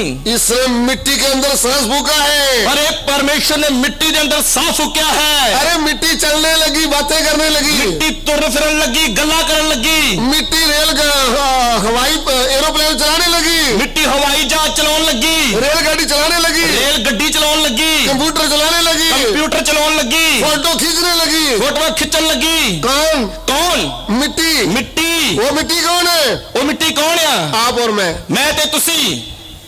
इसको किसने तैयार किया है? इस मिट्टी को किसने तैयार किया है? सर्वशक्तिमान परमेश्वर। सर्वशक्तिमान परमेश्वर ने। उनके लिए कोई भी काम कठिन नहीं है। परमेश्वर के सामने कोई भी काम अनहोना नहीं है। उन्होंने जो बोला होगा, उन्होंने जो बोल दिता वो होएगा। जब उन्होंने बोला तू बच्चे को जन्म देगी, जब उसने कहा तू बच्चे को जन्म देवेगी, मैंने जो वचन बोला है वह कभी बदलेगा नहीं। जो वचन मैं बोल देता हूं कदे टलेगा नहीं। तब मरियम ने बोला मैं परमेश्वर की दासी हूँ। फिर मरियम ने आख्या मैं परमेश्वर दी दासी हां। ये बात आप वचन में पढ़ लो। एक गल्ला तुसी वचन दे विच पढ़ लो। मरियम बोलती मैं परमेश्वर की दासी हूँ। मरियम खुद बोलती मैं परमेश्वर दी दासी हां। आप बोलते हैं खुदा की माँ है। ते तुसी कहने की मरियम खुदा दी मां है। फिर उनका बाप कौन है? ते फिर बाप कौन है? अरे खुदा का कोई बाप नहीं, कोई माँ नहीं। खुदा दा कोई बाप नहीं, कोई मां नहीं। जैसे प्रभु ने मेरे शरीर को हाथ में लिया है, जिवें परमेश्वर ने मेरे शरीर को अपने हाथ में लिया है, ऐसा मरियम के शरीर को हाथ में लिया था। इससे तरी उसने मरियम दे शरीर को अपने हाथ में लिया सी। वो भी 9 महीने के लिए, वो भी 9 महीने दे लई, मनुष्य का रूप लेने के लिए। मनुष्य का रूप धारण करने दे लई। ये भी एक ज्ञान की बात समझना ਇਹ आपको। ਵੀ ਇੱਕ ਭੇਤ ਦੀ ਗੱਲ ਆ। अनंत जीवन क्या है? ਅਨੰਤ ਜੀਵਨ ਕੀ ਹੈ? हालेलुया। ਹਾਲੇਲੂਇਆ। यीशु प्रभु को जानना, ਯਿਸੂ ਮਸੀਹ ਨੂੰ ਜਾਣਨਾ, कुर्सियों में बैठे वालों ने जानना, ਕੁਰਸੀਆਂ ਦੇ ਉੱਪਰ ਜੋ ਬੈਠੇ ਉਹਨਾਂ ਨੇ ਜਾਣਨਾ ਆ, नीचे बैठने वालों ने जानना है, ਜੋ ਥੱਲੇ ਬੈਠੇ ਉਹਨਾਂ ਨੇ ਵੀ ਜਾਣਨਾ ਹੈ। अनपढ़ पढ़ा लिखा ज्ञानी सब जानना है। ਅਨਪੜ੍ਹਾਂ ਨੇ ਪੜ੍ਹੇ ਲਿਖਿਆ ਗਿਆਨੀਆਂ ਨੇ ਸਭਨਾਂ ਨੇ ਜਾਣਨਾ ਹੈ। क्या जानना ਕੀ है? ਜਾਣਨਾ ਹੈ? यीशु मसीह ही जिंदा खुदा है, ਸਿਰਫ ਯਿਸੂ ਮਸੀਹ ਹੀ ਜਿੰਦਾ ਖੁਦਾ ਹੈ। और कोई खुदा है ही नहीं। ਉਸ ਤੋਂ ਇਲਾਵਾ ਕੋਈ ਦੂਜਾ ਹੋਰ ਖੁਦਾ ਹੈ ਹੀ ਨਹੀਂ। खुदा को बोलते हैं इंग्लिश में गॉड, ਖੁਦਾ ਨੂੰ ਅੰਗਰੇਜ਼ੀ ਦੇ ਵਿੱਚ ਕਹਿੰਦੇ ਆ god. GOD, GOD, G for generator, G for generator, बनाने वाला, ਜਿਸ ਦਾ ਮਤਲਬ ਹੈ ਬਣਾਉਣ ਵਾਲਾ, पूरी दुनिया को बनाने वाला। ਪੂਰੀ ਦੁਨੀਆ ਨੂੰ ਬਣਾਉਣ ਵਾਲਾ। O for operator, O for operator, सांस देकर पूरी दुनिया को चलाने वाला। ਸਾਥ ਦੇ ਕੇ ਪੂਰੀ ਦੁਨੀਆ ਨੂੰ ਚਲਾਉਣ ਵਾਲਾ। D for destroyer, D for destroyer, सांस आत्मा निकाल लिया तो सबको बर्बाद कर देगा। ਸਾਹ ਆਤਮਾ ਕੱਢ ਕੇ ਸਭਨਾਂ ਨੂੰ ਬਰਬਾਦ ਕਰ ਦੇਗਾ। ये है गॉड, ਇਹ ਹੈ God, only one God, only one God. Jesus Christ is God. यीशु मसीह ही परमेश्वर है। आमीन। ये बात आपको समझ में आ रहा है? ਇਹ ਗੱਲ ਤੁਹਾਨੂੰ ਸਮਝ ਦੇ ਵਿੱਚ ਆ ਰਹੀ ਹੈ? एक बात समझ में आ गया तो अनंत जीवन, ਇਹ ਗੱਲ ਦੀ ਸਮਝ ਲੱਗ ਗਈ ਤਾਂ ਅਨੰਤ ਜੀਵਨ ਦੀ ਸਮਝ ਲੱਗ ਗਈ। युग ना युग तक जिएंगे। ਤਾਂ ਫਿਰ ਤੁਸੀਂ ਯੁਗੋ ਯੁਗ ਤੱਕ ਜੀਵੋਗੇ।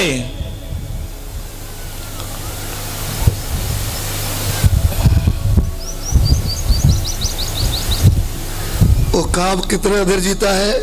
ਕਾਬ ਕਿੰਨੀ ਦੇਰ ਤੱਕ ਜਿਉਂਦਾ ਹੈ? ओनली 70 साल। ਸਿਰਫ 70 ਸਾਲ।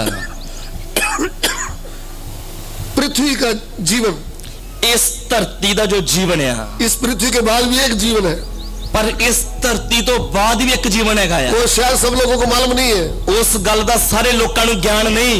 लोग बोलते हैं इधर ही अच्छा है। ਲੋਕ ਕਹਿੰਦੇ ਧਰਤੀ ਤੇ ਹੀ ਰਹਿਣਾ ਚੰਗਾ ਆ। 70 वर्ष की बूढ़ी माँ को पूछो, माँ जी आप मरना चाहते हो? ਜੇ 70 ਸਾਲਾਂ ਦੀ ਬੁੱਢੀ ਮਾਂ ਨੂੰ ਪੁੱਛੀਏ, ਅੰਮਾ ਤੂੰ ਮਰਨਾ ਚਾਹੁੰਦੀ ਹੈ? बोलती क्यों मरूं मैं? ਉਹ ਆਂਦੀ ਮੈਂ ਕਿਉਂ ਮਰਾਂ, तेरा क्या खा रही हूँ? ਮੈਂ ਤੇਰਾ ਕੀ ਖਾਣੀ ਪਈ ਆ। अम्मा जी अभी बोलते हो नहीं मरना, आपको मरना पड़ेगा। ਅੰਮਾ ਜੀ ਭਾਵੇਂ ਤੁਸੀਂ ਮੂੰਹੋਂ ਕਹਿੰਦੇ ਪਏ ਕਿ ਮੈਂ ਨਹੀਂ ਮਰਨਾ, ਪਰ ਤਾਂ ਵੀ ਤੁਹਾਨੂੰ ਮਰਨਾ ਪਏਗਾ। आपके दिन तय करके रखे हुए हैं, ਕਿਉਂਕਿ ਪਰਮੇਸ਼ਰ ਨੇ ਤੁਹਾਡੇ ਦਿਨ ਤੈਅ ਕੀਤੇ ਹੋਏ ਹਨ। सबको मरना है, ਸਭਨਾਂ ਨੇ ਮਰਨਾ ਹੈ, सबको मरना है, ਸਭਨਾਂ ਨੇ ਮਰਨਾ ਹੈ। हमको भी मरना है। ਅਸੀਂ ਵੀ ਮਰਨਾ ਆ। इस पृथ्वी का जीवन कितना है? ਇਸ ਧਰਤੀ ਦਾ ਜੀਵਨ ਕਿੰਨਾ ਕੁ ਆ?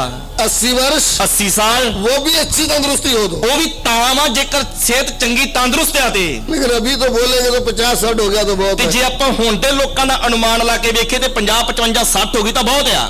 सब्जियों को दवाई लगाई जाती है, ਕਿਉਂਕਿ ਸਬਜ਼ੀਆਂ ਜਿਹੜੀਆਂ ਖਾਣ ਵਾਲੀਆਂ ਉਹਨਾਂ ਤੇ ਵੀ ਸਪਰੇਅ ਕੀਤੀ ਜਾਂਦੀ ਆ। वो हम खा रहे हैं अच्छे, ਉਹ ਆਪਾਂ ਖਾਂਦੇ ਪਏ ਆ, चाय बार बार पी रहे हैं। ਵਾਰ-ਵਾਰ ਚਾਹ ਪੀਂਦੇ ਪਏ ਆ। उसके अलावा भी फालतू की बातें चीजें खाते हैं। ਉਸ ਤੋਂ ਇਲਾਵਾ ਵੀ ਬਹੁਤ ਮਿਲਾਵਟੀ ਭੋਜਨ ਜਿਹੜਾ ਅਸੀਂ ਖਾਂਦੇ ਆ। इसलिए फिर क्या जिएंगे? ਤੇ ਇਹ ਸਭ ਦੇ ਕਾਰਨ ਅਸੀਂ ਫਿਰ ਕਿੰਨਾ ਕੁ ਜੀ ਸਕਦੇ ਆ। यहाँ की एज की चिंता ना करें। ਇਹ ਧਰਤੀ ਦਾ ਜੋ ਜੀਵਨ ਹੈ ਇਹਦੀ ਚਿੰਤਾ ਨਾ ਕਰੀਏ। यह पृथ्वी छोड़ने के बाद एक अनंत जीवन है। ਇਹ ਧਰਤੀ ਨੂੰ ਛੱਡਣ ਤੋਂ ਬਾਅਦ ਇੱਕ ਅਨੰਤ ਕਾਲ ਹੈ। वो सिर्फ प्रभु यीशु के पास है, ਉਹ ਸਿਰਫ ਅਨੰਤ ਜੀਵਨ ਯਿਸੂ ਮਸੀਹ ਦੇ ਕੋਲ ਹੈ। उसके हाथ में है। ਉਹਦੇ ਹੱਥ ਵਿੱਚ ਹੈ। आपको अनंत काल जीना है तो यीशु को मन में बसाना है। ਜੇਕਰ ਤੁਸੀਂ ਅਨੰਤ ਕਾਲ ਤੱਕ ਜਿਉਂਦੇ ਰਹਿਣਾ ਹੈ ਤਾਂ ਪ੍ਰਭੂ ਯਿਸੂ ਨੂੰ ਆਪਣੇ ਮਨ 'ਚ ਵਸਾਉਣਾ ਹੈ। और रोज रोज वचन का रोटी मांस खाना है। ਹਰ ਰੋਜ਼ ਪਰਮੇਸ਼ਰ ਦਾ ਵਚਨ ਜੋ ਮਾਸ ਹੈ ਉਹਨੂੰ ਖਾਣਾ ਹੈ। हाँ जी, ਹਾਂਜੀ, आनंद काल तक जीना है। ਫਿਰ ਅਨੰਤ ਕਾਲ ਤੱਕ ਜੀਣਾ ਹੈ। वचन आत्मिक भोजन। ਪਰਮੇਸ਼ਰ ਦਾ ਵਚਨ ਜੋ ਆਤਮਿਕ ਭੋਜਨ ਹੈ। आप बोलेंगे सर हम तो पढ़े ही नहीं। ਤੁਸੀਂ ਆਖੋਗੇ ਸਰ ਅਸੀਂ ਤਾਂ ਪੜ੍ਹੇ ਨਹੀਂ। ठीक है, मान लेते हैं आप पढ़े नहीं। ਮੰਨ ਲੈਂਦੇ ਕਿ ਤੁਸੀਂ ਪੜ੍ਹੇ ਲਿਖੇ ਨਹੀਂ। आपके घर में मोबाइल है ना, ਤੁਹਾਡੇ ਘਰੇ ਮੋਬਾਈਲ ਹੈਗਾ ਆ। उस मोबाइल में रोज का मांस आता है। ਉਸ ਮੋਬਾਈਲ ਦੇ ਵਿੱਚ ਰੋਜ਼ ਤਾਜ਼ਾ ਮਾਸ ਆਉਂਦਾ ਆ। ताजा मांस का मतलब ਤਾਜ਼ਾ ਮਾਸ ਬੋਲਣ ਦਾ ਮਤਲਬ परमेश्वर का वचन। ਪਰਮੇਸ਼ਵਰ ਦਾ ਵਚਨ। हमने जो रिकॉर्ड करते हैं, ਅਸੀਂ ਤੁਹਾਡੇ ਲਈ ਜੋ ਵਚਨ ਰਿਕਾਰਡ ਕਰਦੇ ਆ, YouTube खोल करके आप रिशपाल पास्टर भराओ, ਤੁਸੀਂ YouTube ਖੋਲ ਕੇ ਉੱਥੇ ਰਿਸ਼ਪਾਲ ਪਾਸਟਰ ਭਰਿਓ, बस ऊपर वचन आ जाएगा। ਔਰ ਫਿਰ ਰਿਕਾਰਡ ਕੀਤੇ ਵਚਨ ਤੁਹਾਡੇ ਲਈ ਆ ਜਾਣਗੇ। रोज आपके घर में ताजा भोजन आएगा, ਹਰ ਦਿਨ ਤੁਹਾਨੂੰ ਇੱਕ ਤਾਜ਼ਾ ਵਚਨ ਮਿਲੇਗਾ, आप उसको खाएं। ਉਸ ਵਚਨ ਨੂੰ ਖਾਓ। खाने का मतलब ਖਾਣ ਦਾ ਮਤਲਬ ध्यान से सुने ਧਿਆਨ ਦੇ ਕੇ ਸੁਣਿਓ, और उसको याद रखें। ਉਹਨਾਂ ਨੂੰ ਯਾਦ ਰੱਖਿਓ। हालेलुया। ਹਾਲੇਲੂਇਆ। कुछ समझ में आ रहा है? ਕੋਈ ਸਮਝ ਦੇ ਵਿੱਚ ਆ ਰਿਹਾ ਹੈ? वो काम मांस खाता तो हम, ਜੇਕਰ ਉਕਾਬ ਤਾਜ਼ਾ ਮਾंस ਖਾਂਦਾ ਤੇ ਅਸੀਂ हमको क्या खाना है? ਅਸੀਂ ਫਿਰ ਕੀ ਖਾਣਾ ਆ? अनंत काल तक जीना है तो क्या खाना चाहिए? ਅਨੰਤ ਕਾਲ ਤੱਕ ਜੀਣਾ ਤੱਕ ਕੀ ਖਾਣਾ ਚਾਹੀਦਾ ਆ? फुलवड़ी खाना है, ਫੁੱਲਵੜੀਆਂ ਖਾਣੀਆਂ ਆ, कुरकुरे खाना है, ਕੁਰਕਰੇ ਖਾਣੇ ਆ, परमेश्वर का जीवता वचन खाना। ਪਰਮੇਸ਼ਰ ਦਾ ਜਿਉਂਦਾ ਵਚਨ ਖਾਣਾ ਆ। तेरे वचन मेरे पास आए, ਤੇਰੇ ਵਚਨ ਮੇਰੇ ਕੋਲ ਆਏ मैंने उनको खा लिया ਤੇ है। ਮੈਂ ਉਹਨਾਂ ਨੂੰ ਖਾ ਲਿਆ। हालेलुया। ਹਾਲੇਲੂਇਆ। हे परमेश्वर, हे परमेश्वर, वो जब मैंने तेरे वचन खाए हैं, ਜਦੋਂ मैं तेरे वचन खाधे आ, मैं आनंद से भर गया, मैं आनंद ਦੇ ਨਾਲ ਭਰ ਗਿਆ। सारा अगला पिछला बोझ उतर गया है। ਮੇਰਾ ਅਗਲਾ ਪਿਛਲਾ ਸਾਰਾ ਬੋਝ ਥਕਾਵਟ ਲੈ ਗਈ ਆ। हालेलुया। हालेलुया। वो मुझे नया बल मिल गया है। ਸਿਰੇ ਤੋਂ ਬਲ ਮਿਲ ਗਿਆ ਹੈ। हालेलुया। ਹਾਲੇਲੂਇਆ। उकाब का जीवन, ਉਕਾਬ ਦਾ ਜੀਵਨ, द लाइफ ऑफ ईगल, ਉਕਾਬ ਦਾ ਜੀਵਨ। ये लंबी उम्र जीता है। ਉਕਾਬ ਲੰਮੀ ਉਮਰ ਭੋਗਦਾ ਆ। समझ में आ रहा है? ਸਮਝ ਆ ਰਹੀ ਹੈ आपको लंबी उम्र चाहिए? ਕਿ ਤੁਹਾਨੂੰ ਲੰਮੀ ਉਮਰ ਚਾਹੀਦੀ ਹੈ? हाँ या ना? ਹਾਂ ਜਾਂ ਨਾ? कुछ नहीं चाहिए? ਨਹੀਂ ਚਾਹੀਦੀ? अरे बोलो भाई कुछ। तो फिर क्या करना है? ਫਿਰ ਕੀ ਕਰਨਾ ਆ? इधर में ज्यादा इधर जीना है, 60-70 साल, तो प्रभु का भय मानना है। ਜੇ ਇਹ ਧਰਤੀ ਤੇ 60-70 ਸਾਲ ਦਾ ਜੀਵਨ ਜੀਣਾ ਤਾਂ ਪ੍ਰਭੂ ਦਾ ਭੈ ਮੰਨਣਾ ਆ। अगर अनंत काल जीना है तो ਤੇ ਜੇਕਰ ਅਨੰਤ ਕਾਲ ਤੱਕ ਜੀਣਾ ਹੈ ਤਾਂ रोज ताजा मांस खाना है। ਹਰ ਦਿਨ ਤਾਜ਼ਾ ਮਾंस ਖਾਣਾ ਆ। ताजा मांस का मतलब, ਤਾਜ਼ਾ ਮਾंस ਦਾ ਮਤਲਬ वो तेरे वचन मेरे पास आए प्रभु, ਤੇਰੇ ਵਚਨ ਮੇਰੇ ਕੋਲ ਆਏ, मैं उनको खा लिया ਮੈਂ है। ਉਹਨਾਂ ਨੂੰ ਖਾ ਲਿਆ। यह भी खाने का वस्तु है। ਵਚਨ ਖਾਣ ਦੀ ਵਸਤੂ ਹੈ। हालेलुया। प्रभु के नाम की स्तुति हो। ਪ੍ਰਭੂ ਦੇ ਨਾਮ ਦੀ ਸਤੁਤੀ ਹੋਵੇ। रोज ਹਰ ਦਿਨ उकाब ताजा मांस खाता है। ਉਕਾਬ ਤਾਜ਼ਾ ਮਾंस ਖਾਂਦਾ ਆ। रोज परमेश्वर का वचन खाने वाले, ਹਰ ਦਿਨ ਪਰਮੇਸ਼ਰ ਦਾ ਵਚਨ ਖਾਣ ਵਾਲੇ वो ऊंची उड़ने वाले बन जाते हैं। ਉਹ ਉੱਚਾਈਆਂ ਤੇ ਉੱਡਣ ਵਾਲੇ ਬਣ ਜਾਂਦੇ ਆ। हालेलुया। ਹਾਲੇਲੂਇਆ। उकाब जब जवान होता है, ਉਕਾਬ ਜਦੋਂ ਜਵਾਨ ਹੁੰਦਾ ਆ, अपनी मर्जी से शकर करता है, ਉਹ ਆਪਣੀ ਮਰਜ਼ੀ ਦੇ ਨਾਲ ਸ਼ਿਕਾਰ ਕਰਦਾ ਆ। वो उडारी मारता है। ਉਹ ਉਡਾਰੀਆਂ ਮਾਰਦਾ ਆ। मसीह जीवन में ਮਸੀਹ ਜੀਵਨ ਵਿੱਚ जब हमने नया उद्धार हो गया, ਜਦੋਂ ਸਾਡਾ ਨਵਾਂ ਉद्धार ਹੋਇਆ, पवित्र आत्मा का अभिषेक पाया है, ਪਵਿੱਤਰ ਆਤਮਾ ਦਾ ਅਭਿਸ਼ੇਕ ਪਾਇਆ ਹੈ, हम भी बड़ी गवाही देते हैं। ਅਸੀਂ ਬਹੁਤ ਗਵਾਹੀ ਦਿੰਦੇ ਹਾਂ। घूर करके पूछते हैं, ਫੋਨ ਲਾ ਕੇ ਪੁੱਛਦੇ ਆ, हेलो ਹੈਲੋ पास्टर जी, क्लास कहाँ है? ਪਾਸਟਰ ਜੀ ਕਲਾਸ ਕਿੱਥੇ ਆ? भाई भी पूछते हैं, ਭਾਈ ਵੀ ਪੁੱਛਦੇ ਆ, हेलो ਹੈਲੋ पास्टर जी, क्लास कहाँ है? ਪਾਸਟਰ ਜੀ ਕਲਾਸ ਕਿੱਥੇ ਆ? बड़ी मीटिंग कहाँ है? ਹੁਣ ਵੱਡੀ ਮੀਟਿੰਗ ਕਦੋਂ ਹੋਣੀ ਆ? ये प्रभु में आत्मिक जवान होते हैं उस वक्त। ਇਹ ਉਸ ਸਮੇਂ ਦੀਆਂ ਗੱਲਾਂ ਆ ਜਦੋਂ ਪ੍ਰਭੂ ਦੇ ਵਿੱਚ ਆਤਮਾ ਦੇ ਵਿੱਚ ਜਵਾਨ ਹੁੰਦੇ ਆ। लेकिन जब संसार में घुस गए, ਪਰ ਜਦੋਂ ਸੰਸਾਰ ਦੇ ਵਿੱਚ ਮਿਲ गए, जीवन में गलती आ गया, ਜੀਵਨ ਦੇ ਵਿੱਚ ਗਲਤੀ ਆ ਗਈ आपका वो जोश टूट गया, ਔਰ ਉਹ ਸਾਰਾ ਜੋਸ਼ ਖਤਮ ਹੋ ਗਿਆ, फिर आप ढीले पड़ जाते हैं। ਫਿਰ ਆਤਮਾ 'ਚ ਢਿੱਲੇ ਪੈ ਜਾਂਦੇ ਆ। फिर बोलते हैं हमने आना था, ਫਿਰ ਕਹਿੰਦੇ ਅਸੀਂ ਆਉਣਾ ਤਾਂ ਸੀ, घर में मेहमान आ गए थे जी। ਘਰੇ ਰਿਸ਼ਤੇਦਾਰ ਆ ਗਏ ਸੀ। क्या खुदा से बड़े हैं रिश्तेदार? ਕਿ ਰਿਸ਼ਤੇਦਾਰ ਪਰਮੇਸ਼ਰ ਤੋਂ ਵੱਡੇ ਆ? उनको भी साथ ले आओ। ਉਹ ਰਿਸ਼ਤੇਦਾਰਾਂ ਨੂੰ ਨਾਲ ਹੀ ਲੈ ਕੇ ਆ ਜਾਓ। इधर फ्री में खाना है, ਇੱਧਰ ਫ੍ਰੀ ਦੇ ਵਿੱਚ ਖਾਣੇ ਦਾ ਇੰਤਜ਼ਾਮ ਆ। 2 प्रकार का, 2 ਪ੍ਰਕਾਰ ਦਾ ਖਾਣਾ, अनंत काल तक जीने वाला और थोड़ी देर के लिए जीने वाला। ਅਨੰਤ ਕਾਲ ਦਾ ਜੀਵਨ ਦੇਣ ਵਾਲਾ ਵਚਨ ਔਰ ਸਰੀਰਕ ਭੋਜਨ। यीशु मसीह के लहू की ਜੈ। कुछ समझ में आ रहा है? ਕੁਝ ਗੱਲਾਂ ਦੀ ਸਮਝ ਆਉਂਦੀ ਪਈ ਆ। हम किसके बारे में सिखा रहे हैं? ਅਸੀਂ ਕਿਹਦੇ ਬਾਰੇ ਸਿਖਾ ਰਹੇ ਹਾਂ? हाँ, ਹਾਂਜੀ बोलिए। ਦੱਸੀਏ ਜੀ। उकाब क्या होता है? ਉਕਾਬ ਕੀ ਆ? आदमी है, आलू है, मटर है, क्या है? ਉਕਾਬ ਮਨੁੱਖ ਆ, ਆਦਮੀ, ਆਲੂ, ਮਟਰ, ਗੋਭੀ। ਕੀ ਆ ਉਕਾਬ? उड़ने वाला, ਉੱਡਣ ਵਾਲਾ ਪੰਛੀ, पंछियों का राजा। ਪੰਛੀਆਂ ਦਾ ਰਾਜਾ। हमारा राजा है का, ਸਾਡਾ ਵੀ ਇੱਕ ਰਾਜਾ ਹੈ, वो है प्रभु यीशु, ਉਹ ਹੈ ਪ੍ਰਭु ਯੀਸ਼ੂ, राजाओं का राजा। ਉਹ ਰਾਜਿਆਂ ਦਾ ਰਾਜਾ ਆ। इधर में राजा की तैयारी हो रही है, ਇੱਧਰ ਰਾਜਿਆਂ ਦੀ ਤਿਆਰੀ ਹੋ ਰਹੀ ਹੈ, राजाओं का राजा आने वाला है, ਰਾਜਿਆਂ ਦਾ ਰਾਜਾ ਆਉਣ ਵਾਲਾ ਹੈ, वो राजों को उड़ा कर ले जाएगा। ਔਰ ਰਾਜਿਆਂ ਨੂੰ ਉਡਾ ਕੇ ਲੈ ਜਾਏਗਾ। हालेलुया। ਹਾਲੇਲੂਇਆ। उड़ रहे हैं, ਉੱਡਣਾ ਹੈ, उड़ता ही पाएंगे, ਉੱਡ ਅਸੀਂ ਤਾਂ ਹੀ ਸਕਾਂਗੇ रोज ताजा भोजन खाएंगे ਜੇਕਰ ਰੋਜ਼ ਤਾਜ਼ਾ ਭੋਜਨ ਖਾਵਾਂਗੇ ਤਾਂ। आत्मिक भोजन, ਆਤਮਿਕ ਭੋਜਨ, प्रभु का वचन, ਪਰਮੇਸ਼ਵਰ ਦਾ ਵਚਨ, तब उड़ पाएंगे, ਤਾਂ ਹੀ ਉੱਡ ਸਕਾਂਗੇ। नहीं तो कैसे उड़ेंगे? ਨਹੀਂ ਤਾਂ ਫਿਰ ਕਿਵੇਂ ਉੱਡਾਂਗੇ? इधर ही रह जाएंगे। ਇੱਥੇ ही रह जाएंगे। सो जवानी में उकाब बहुत अच्छा उड़ता है जवानी ਦੇ ਵਿੱਚ ਉਕਾਬ ਬਹੁਤ ਉਚਾਈਆਂ ਤੇ ਉੱਡਦਾ ਹੈ, और अच्छा ताजा भोजन खाता है, ਔਰ ਉਹ ਤਾਜ਼ਾ ਮਾंस ਖਾਣਾ ਪਸੰਦ ਕਰਦਾ ਆ। लेकिन एक समय आ जाता है, ਪਰ ਉਹਦੀ ਜ਼ਿੰਦਗੀ ਦੇ ਵਿੱਚ ਇੱਕ ਸਮਾਂ ਆ ਜਾਂਦਾ ਹੈ। ध्यान से सुनना, ਧਿਆਨ ਦੇ ਕੇ ਸੁਣ ਲਿਓ। मेरे नाम के कारण लोग तुझे ताने मारेंगे ਮੇਰੇ ਨਾਮ ਦੇ ਕਾਰਨ ਲੋਕ ਤੁਹਾਨੂੰ ਬੋਲੀਆਂ ਮਾਰਨਗੇ और सताएंगे ਤੇ ਸਤਾਉਣਗੇ, और झूठ बोल बोल करके तुझ पर इल्जाम ਉਹ लगाएंगे। ਝੂਠੇ ਮੋਟੇ ਇਲਜ਼ਾਮ ਵੀ ਤੁਹਾਡੇ ਉੱਤੇ ਲਾਉਣਗੇ। मसीह में नए नए उडारी मारने वाले विश्वासी भाई बहनों, ਮਸੀਹ ਦੇ ਵਿੱਚ ਆਤਮਿਕ ਜੀਵਨ ਚ ਨਵੀਆਂ ਨਵੀਆਂ ਉਡਾਰੀਆਂ ਮਾਰਨ ਵਾਲੇ ਵਿਸ਼ਵਾਸੀ ਭੈਣੋ ਤੇ ਭਰਾਵੋ, प्रभु के 10 गांव गांव में उडारियां मारने वालों, ਪ੍ਰਭੂ ਦੇ ਦਾਸੋ ਜੋ ਪਿੰਡਾਂ ਪਿੰਡਾਂ ਦੇ ਵਿੱਚ ਜਾ ਕੇ ਵਚਨ ਦੀ ਸੇਵਾ ਕਰਦੇ ਹੋ, ਉਡਾਰੀਆਂ ਮਾਰਦੇ ਹੋ, स्टेज को हिलाने वाली उडारियां, ਸਟੇਜ ਦੇ ਉੱਤੇ ਖੜੇ ਹੋ ਕੇ ਸਟੇਜ ਨੂੰ ਜਦੋਂ ਹਿਲਾਉਣੇ ਆ ਉਹ ਵਾਲੀਆਂ ਉਡਾਰੀਆਂ। लेकिन तूफान जब आएगा आपके ऊपर झूठा इल्जाम आ जाएगा, ਜ਼ਿੰਦਗੀ ਦੇ ਵਿੱਚ ਤੂਫਾਨ ਵੀ ਆਉਣਗੇ, ਜਿਵੇਂ ਝੂਠੇ ਇਲਜ਼ਾਮ ਲੱਗਣਗੇ, आपका विरोधी खड़े हो जाएंगे, ਤੁਹਾਡੇ ਵਿਰੋਧ ਦੇ ਵਿੱਚ ਲੋਕ ਖੜੇ ਹੋ ਜਾਣਗੇ, एक्सीडेंट हो जाएगा, ਐਕਸੀਡੈਂਟ ਹੋ ਜਾਏਗਾ, तब आपके पंख टूट जाएंगे। ਫਿਰ ਤੁਹਾਡੇ ਖੰਭ ਟੁੱਟ ਜਾਣਗੇ।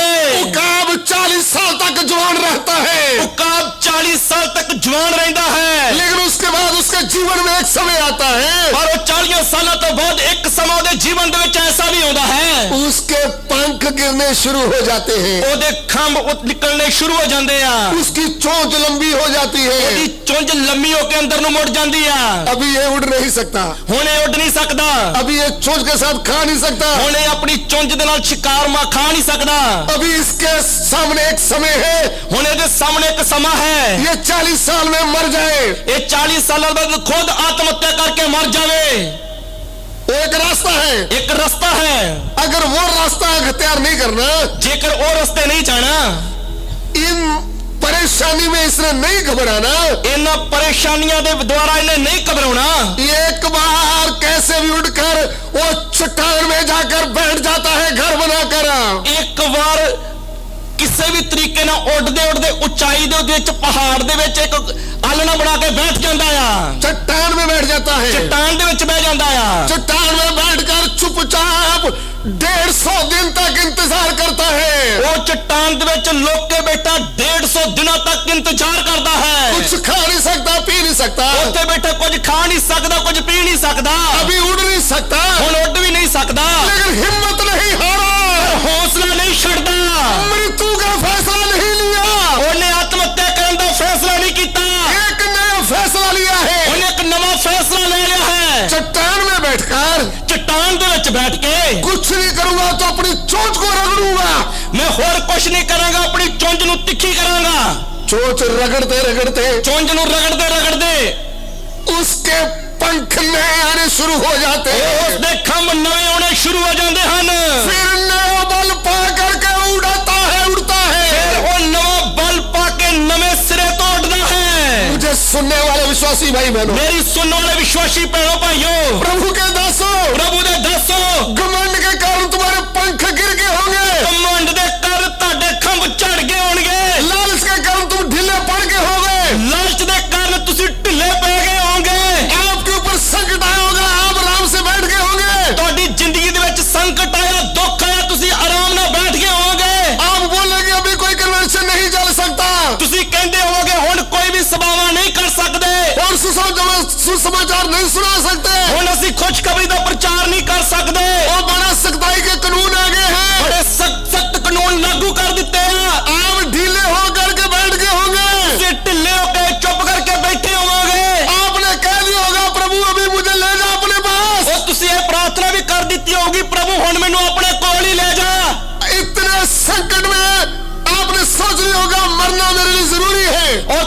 ਸਾਲ ਦੇ ਵਿੱਚ ਇਹ ਫੈਸਲੇ ਕਰ ਲਿਆ होगा कि मेरे लिए मरना ही चंगा आ। लेकिन आपने एक दूसरा फैसला किया है पर जेकर तुसी दूसरा फैसला कीता है ता आप सब कुछ छोड़ करके जो आपकी चट्टान है प्रभु यीशु उसके कदमों में बैठ जाए। तुसी सब कुछ छड़ के जो ताड़ी चट्टान प्रभु यीशु है उसके कदमों में बैठ जाओगे। जैसे वो काम चूंच रगड़ता है, जिवें अकाब अपनी चुंझ रगड़दा है, आप अपना मुंह खोलकर रोते रोते प्रभु मैं किसी काम का नहीं। तुसी रोंदे रोंदे प्रार्थना करोगे प्रभु मैं किसी भी काम दा नहीं। ओ प्रभु मैं बेकार व्यक्ति हो गया, मैं बेकार व्यक्ति हो गया, संसार ने मुझे घेर लिया है, संसार ने मैनू फसा लिया, शैतान ने मेरे पाप के कारण पंख तोड़ दिए हैं, शैतान ने पापों के कारण मेरे खंभ तोड़ दिते। तब आपको मिलेगा नया बल, फिर तुहानू मिलेगा नवे सिरे तो बल। जब जब मैं निर्बल होता हूँ आमीन। तब मैं सामर्थ पाता हूँ। जब भी मैं निर्बल हुंदा तद ही मैं सामर्थी हुंदा हां। सामर्थ पाने का समय है, सामर्थ पाने का समय आया है, दोबारा स्टेज हिलाने का समय है, दोबारा तो स्टेज हिलाने का समय आ गया है, यीशु का प्रचार खुल के करने का समय यीशु है, मसीह का प्रचार दिलेरी ना करने का समय आ गया है, दोबारा बाइबल क्लास चलाने का समय आया है, दोबारा तो बाइबल क्लास चलाने का समय आ गया है। कोई भी सरकार आने दो, कोई भी सरकार आने दो, यीशु राजाओं का राजा है, यीशु राजा का राजा है, ओ मेरी चट्टान है, ओ मेरी चट्टान है, ओ मेरा गढ़ है, ओ मेरा गढ़ है, फिर मैं क्यों डरा। फिर मैं क्यों डरा। हालेलुया। हालेलुया। अकाब के पास दो फैसले हैं, उकाब दे कोल दो फैसले हैं, या तो मर के मिट जाए, क्या तो खुद मर के मिट जाए, लेकिन वो हिम्मत नहीं हारता। पर उकाब हिम्मत हौसला नहीं छड़दा। अरे चाहे बारी हमारी बाहरी इंसानियत बर्बाद होती जाती है, ये साडी बाहरी इंसानियत नाश हुंदी जांदी है, बाहर से शरीर कमजोर हो गया है, अरे शरीर कमजोर हो गया है, अंदर का नया हो गया है, अंदरली इंसानियत नवी हुंदी जांदी है, यीशु अंदर आया है, यीशु अंदर आया है, होली स्पिरिट अंदर आया है, पवित्र आत्मा अंदर आया है, नया बल पाया है, नवा बल पाया है। अभी नया बल पाने का समय, हुण नवा बल पाउण दा समय है। अपने आप को प्रभु के आगे नमन करें, अपने अपने प्रभु के सामने नमन करिए, अपने आप को प्रभु के आगे सौंप दे, अपने अपने प्रभु के आगे सौंप दइए। मुझे नया बल चाहिए, मैनू नवा बल चाहिए, मुझे गुजरात के बीच में सच्चा वचन का प्रचार करने के लिए नया बल चाहिए, मैनू गुजरात दे विच सच्चे वचन दा प्रचार करने के लिए नवा बल चाहिए, हरियाणा में, यूपी में, हरियाणे विच, यूपी विच, जहां विरोध हो रहा है, जिथे जिथे भी विरोध हो रहा है, मेरे जीवित परमेश्वर, मेरे जिਉਂदे परमेश्वर, मेरी चट्टान, मेरी चट्टान, मुझे नया बल दे, मैनू नवा बल दे। बहन लोगों, भैनों, अपना घमंड छोड़कर अपना कमांड छड्ड के प्रभु मैं किसी काम का नहीं, प्रभु मैं किसे काम दा नहीं, नया बल, नवा बल, प्रभु के दासों, प्रभु ने दसो, और नया बल, नवा बल, यहोवा यहोवा नया बल देता है, नवा बल दिंदा है, तो यहोवा की बात जोते हैं, जो यहोवा नू उडीक दे, साज बजाने वाले, साज बजाउण वाले, और नया बल पाए, आज नवा बल पाओ।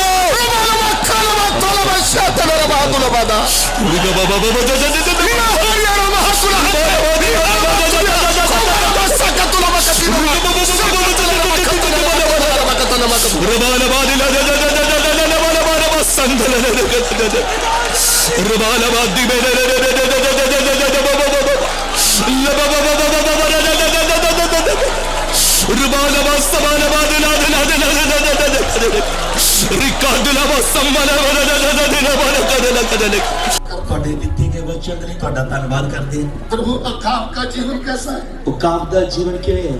इतने तूफान जीवन में आए, ਚਾਹੇ ਜੀਵਨ ਦੇ ਵਿੱਚ ਕਿੰਨੇ ਵੀ ਤੂਫਾਨ ਆਏ ਆ, कमजोर हो गया हमारे तौर पर, ਭਾਵੇਂ ਉਹ ਬਾਹਰੀ ਤੌਰ ਤੇ ਕਮਜ਼ੋਰ ਹੋ ਗਿਆ, किसी काम का नहीं है, ਕਿਸੇ ਕੰਮ ਦਾ ਨਹੀਂ, तो भी ਤਾਂ ਵੀ चट्टान के बीच में घर बना कर नया बल पाता है। ਉਹ ਚट्टान ਦੇ ਵਿੱਚ ਘਰ ਬਣਾ ਕੇ ਰਹਿੰਦਾ ਆ। हे परमेश्वर, हे परमेश्वर, तू हमारी चट्टान है, ਤੂੰ ਹੀ ਸਾਡੀ ਚਟਾਨ ਆ, तू हमारा ऊंचा गढ़ है, ਤੂੰ ਸਾਡਾ ਉੱਚਾ ਗੜ੍ਹ ਆ, तू हमारा शर्मसार है। ਤੂੰ ਸਾਡਾ ਸ਼ਰਨ ਸਥਾਨ ਆ। प्रभु ਪ੍ਰਭੂ, जितने भी लोग आत्मा में ढीले पड़ गए, ਜਿੰਨੇ ਵੀ ਲੋਕ ਆਤਮਾ ਦੇ ਵਿੱਚ ਢਿੱਲੇ ਪੈ ਗਏ, शरीर में कमजोर हो गए, ਸਰੀਰਕ ਤੌਰ ਤੇ ਕਮਜ਼ੋਰ ਹੋ गए, बाइबल पढ़नी नहीं मन नहीं करता, ਬਾਈਬਲ ਪੜਨ ਦਾ ਮਨ ਨਹੀਂ ਉਹਨਾਂ ਦਾ, प्रार्थना करने मन नहीं कर रहा, ਪ੍ਰਾਰਥਨਾ ਕਰਨ ਦਾ ਮਨ ਨਹੀਂ ਕਰਦਾ, जिंदगी में घटना घट गई है।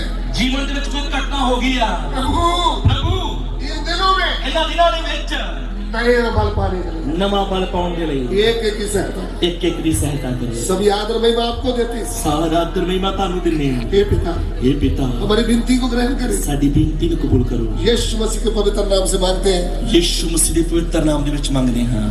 आमीन। ਆਮੀਨ। अब हमारे पिता का प्रेम, ਹੁਣ ਸਾਡੇ ਪਿਤਾ ਦਾ ਪ੍ਰੇਮ, प्रभु यीशु मसीह का अनुग्रह, ਪ੍ਰਭु ਯਿਸੂ ਮਸੀਹ ਦੀ ਕਿਰਪਾ, पवित्र आत्मा की सेवकता ਪਵਿੱਤਰ ਆਤਮਾ ਦੀ ਸੰਗਤ अब से लेकर ਹੁਣ ਤੋਂ ਲੈ ਕੇ प्रभु यीशु मसीह के दूसरे आगमन ਪ੍ਰਭੂ तक ਯਿਸੂ ਮਸੀਹ ਦੀ ਦੂਸਰੀ ਆਮਦ ਤੱਕ तमाम पवित्र लोगों के साथ होती रहे। ਸਭਨਾ ਸੰਤਾਂ ਲੋਕਾਂ ਦੇ ਨਾਲ ਹੁੰਦੀ ਰਹੇ।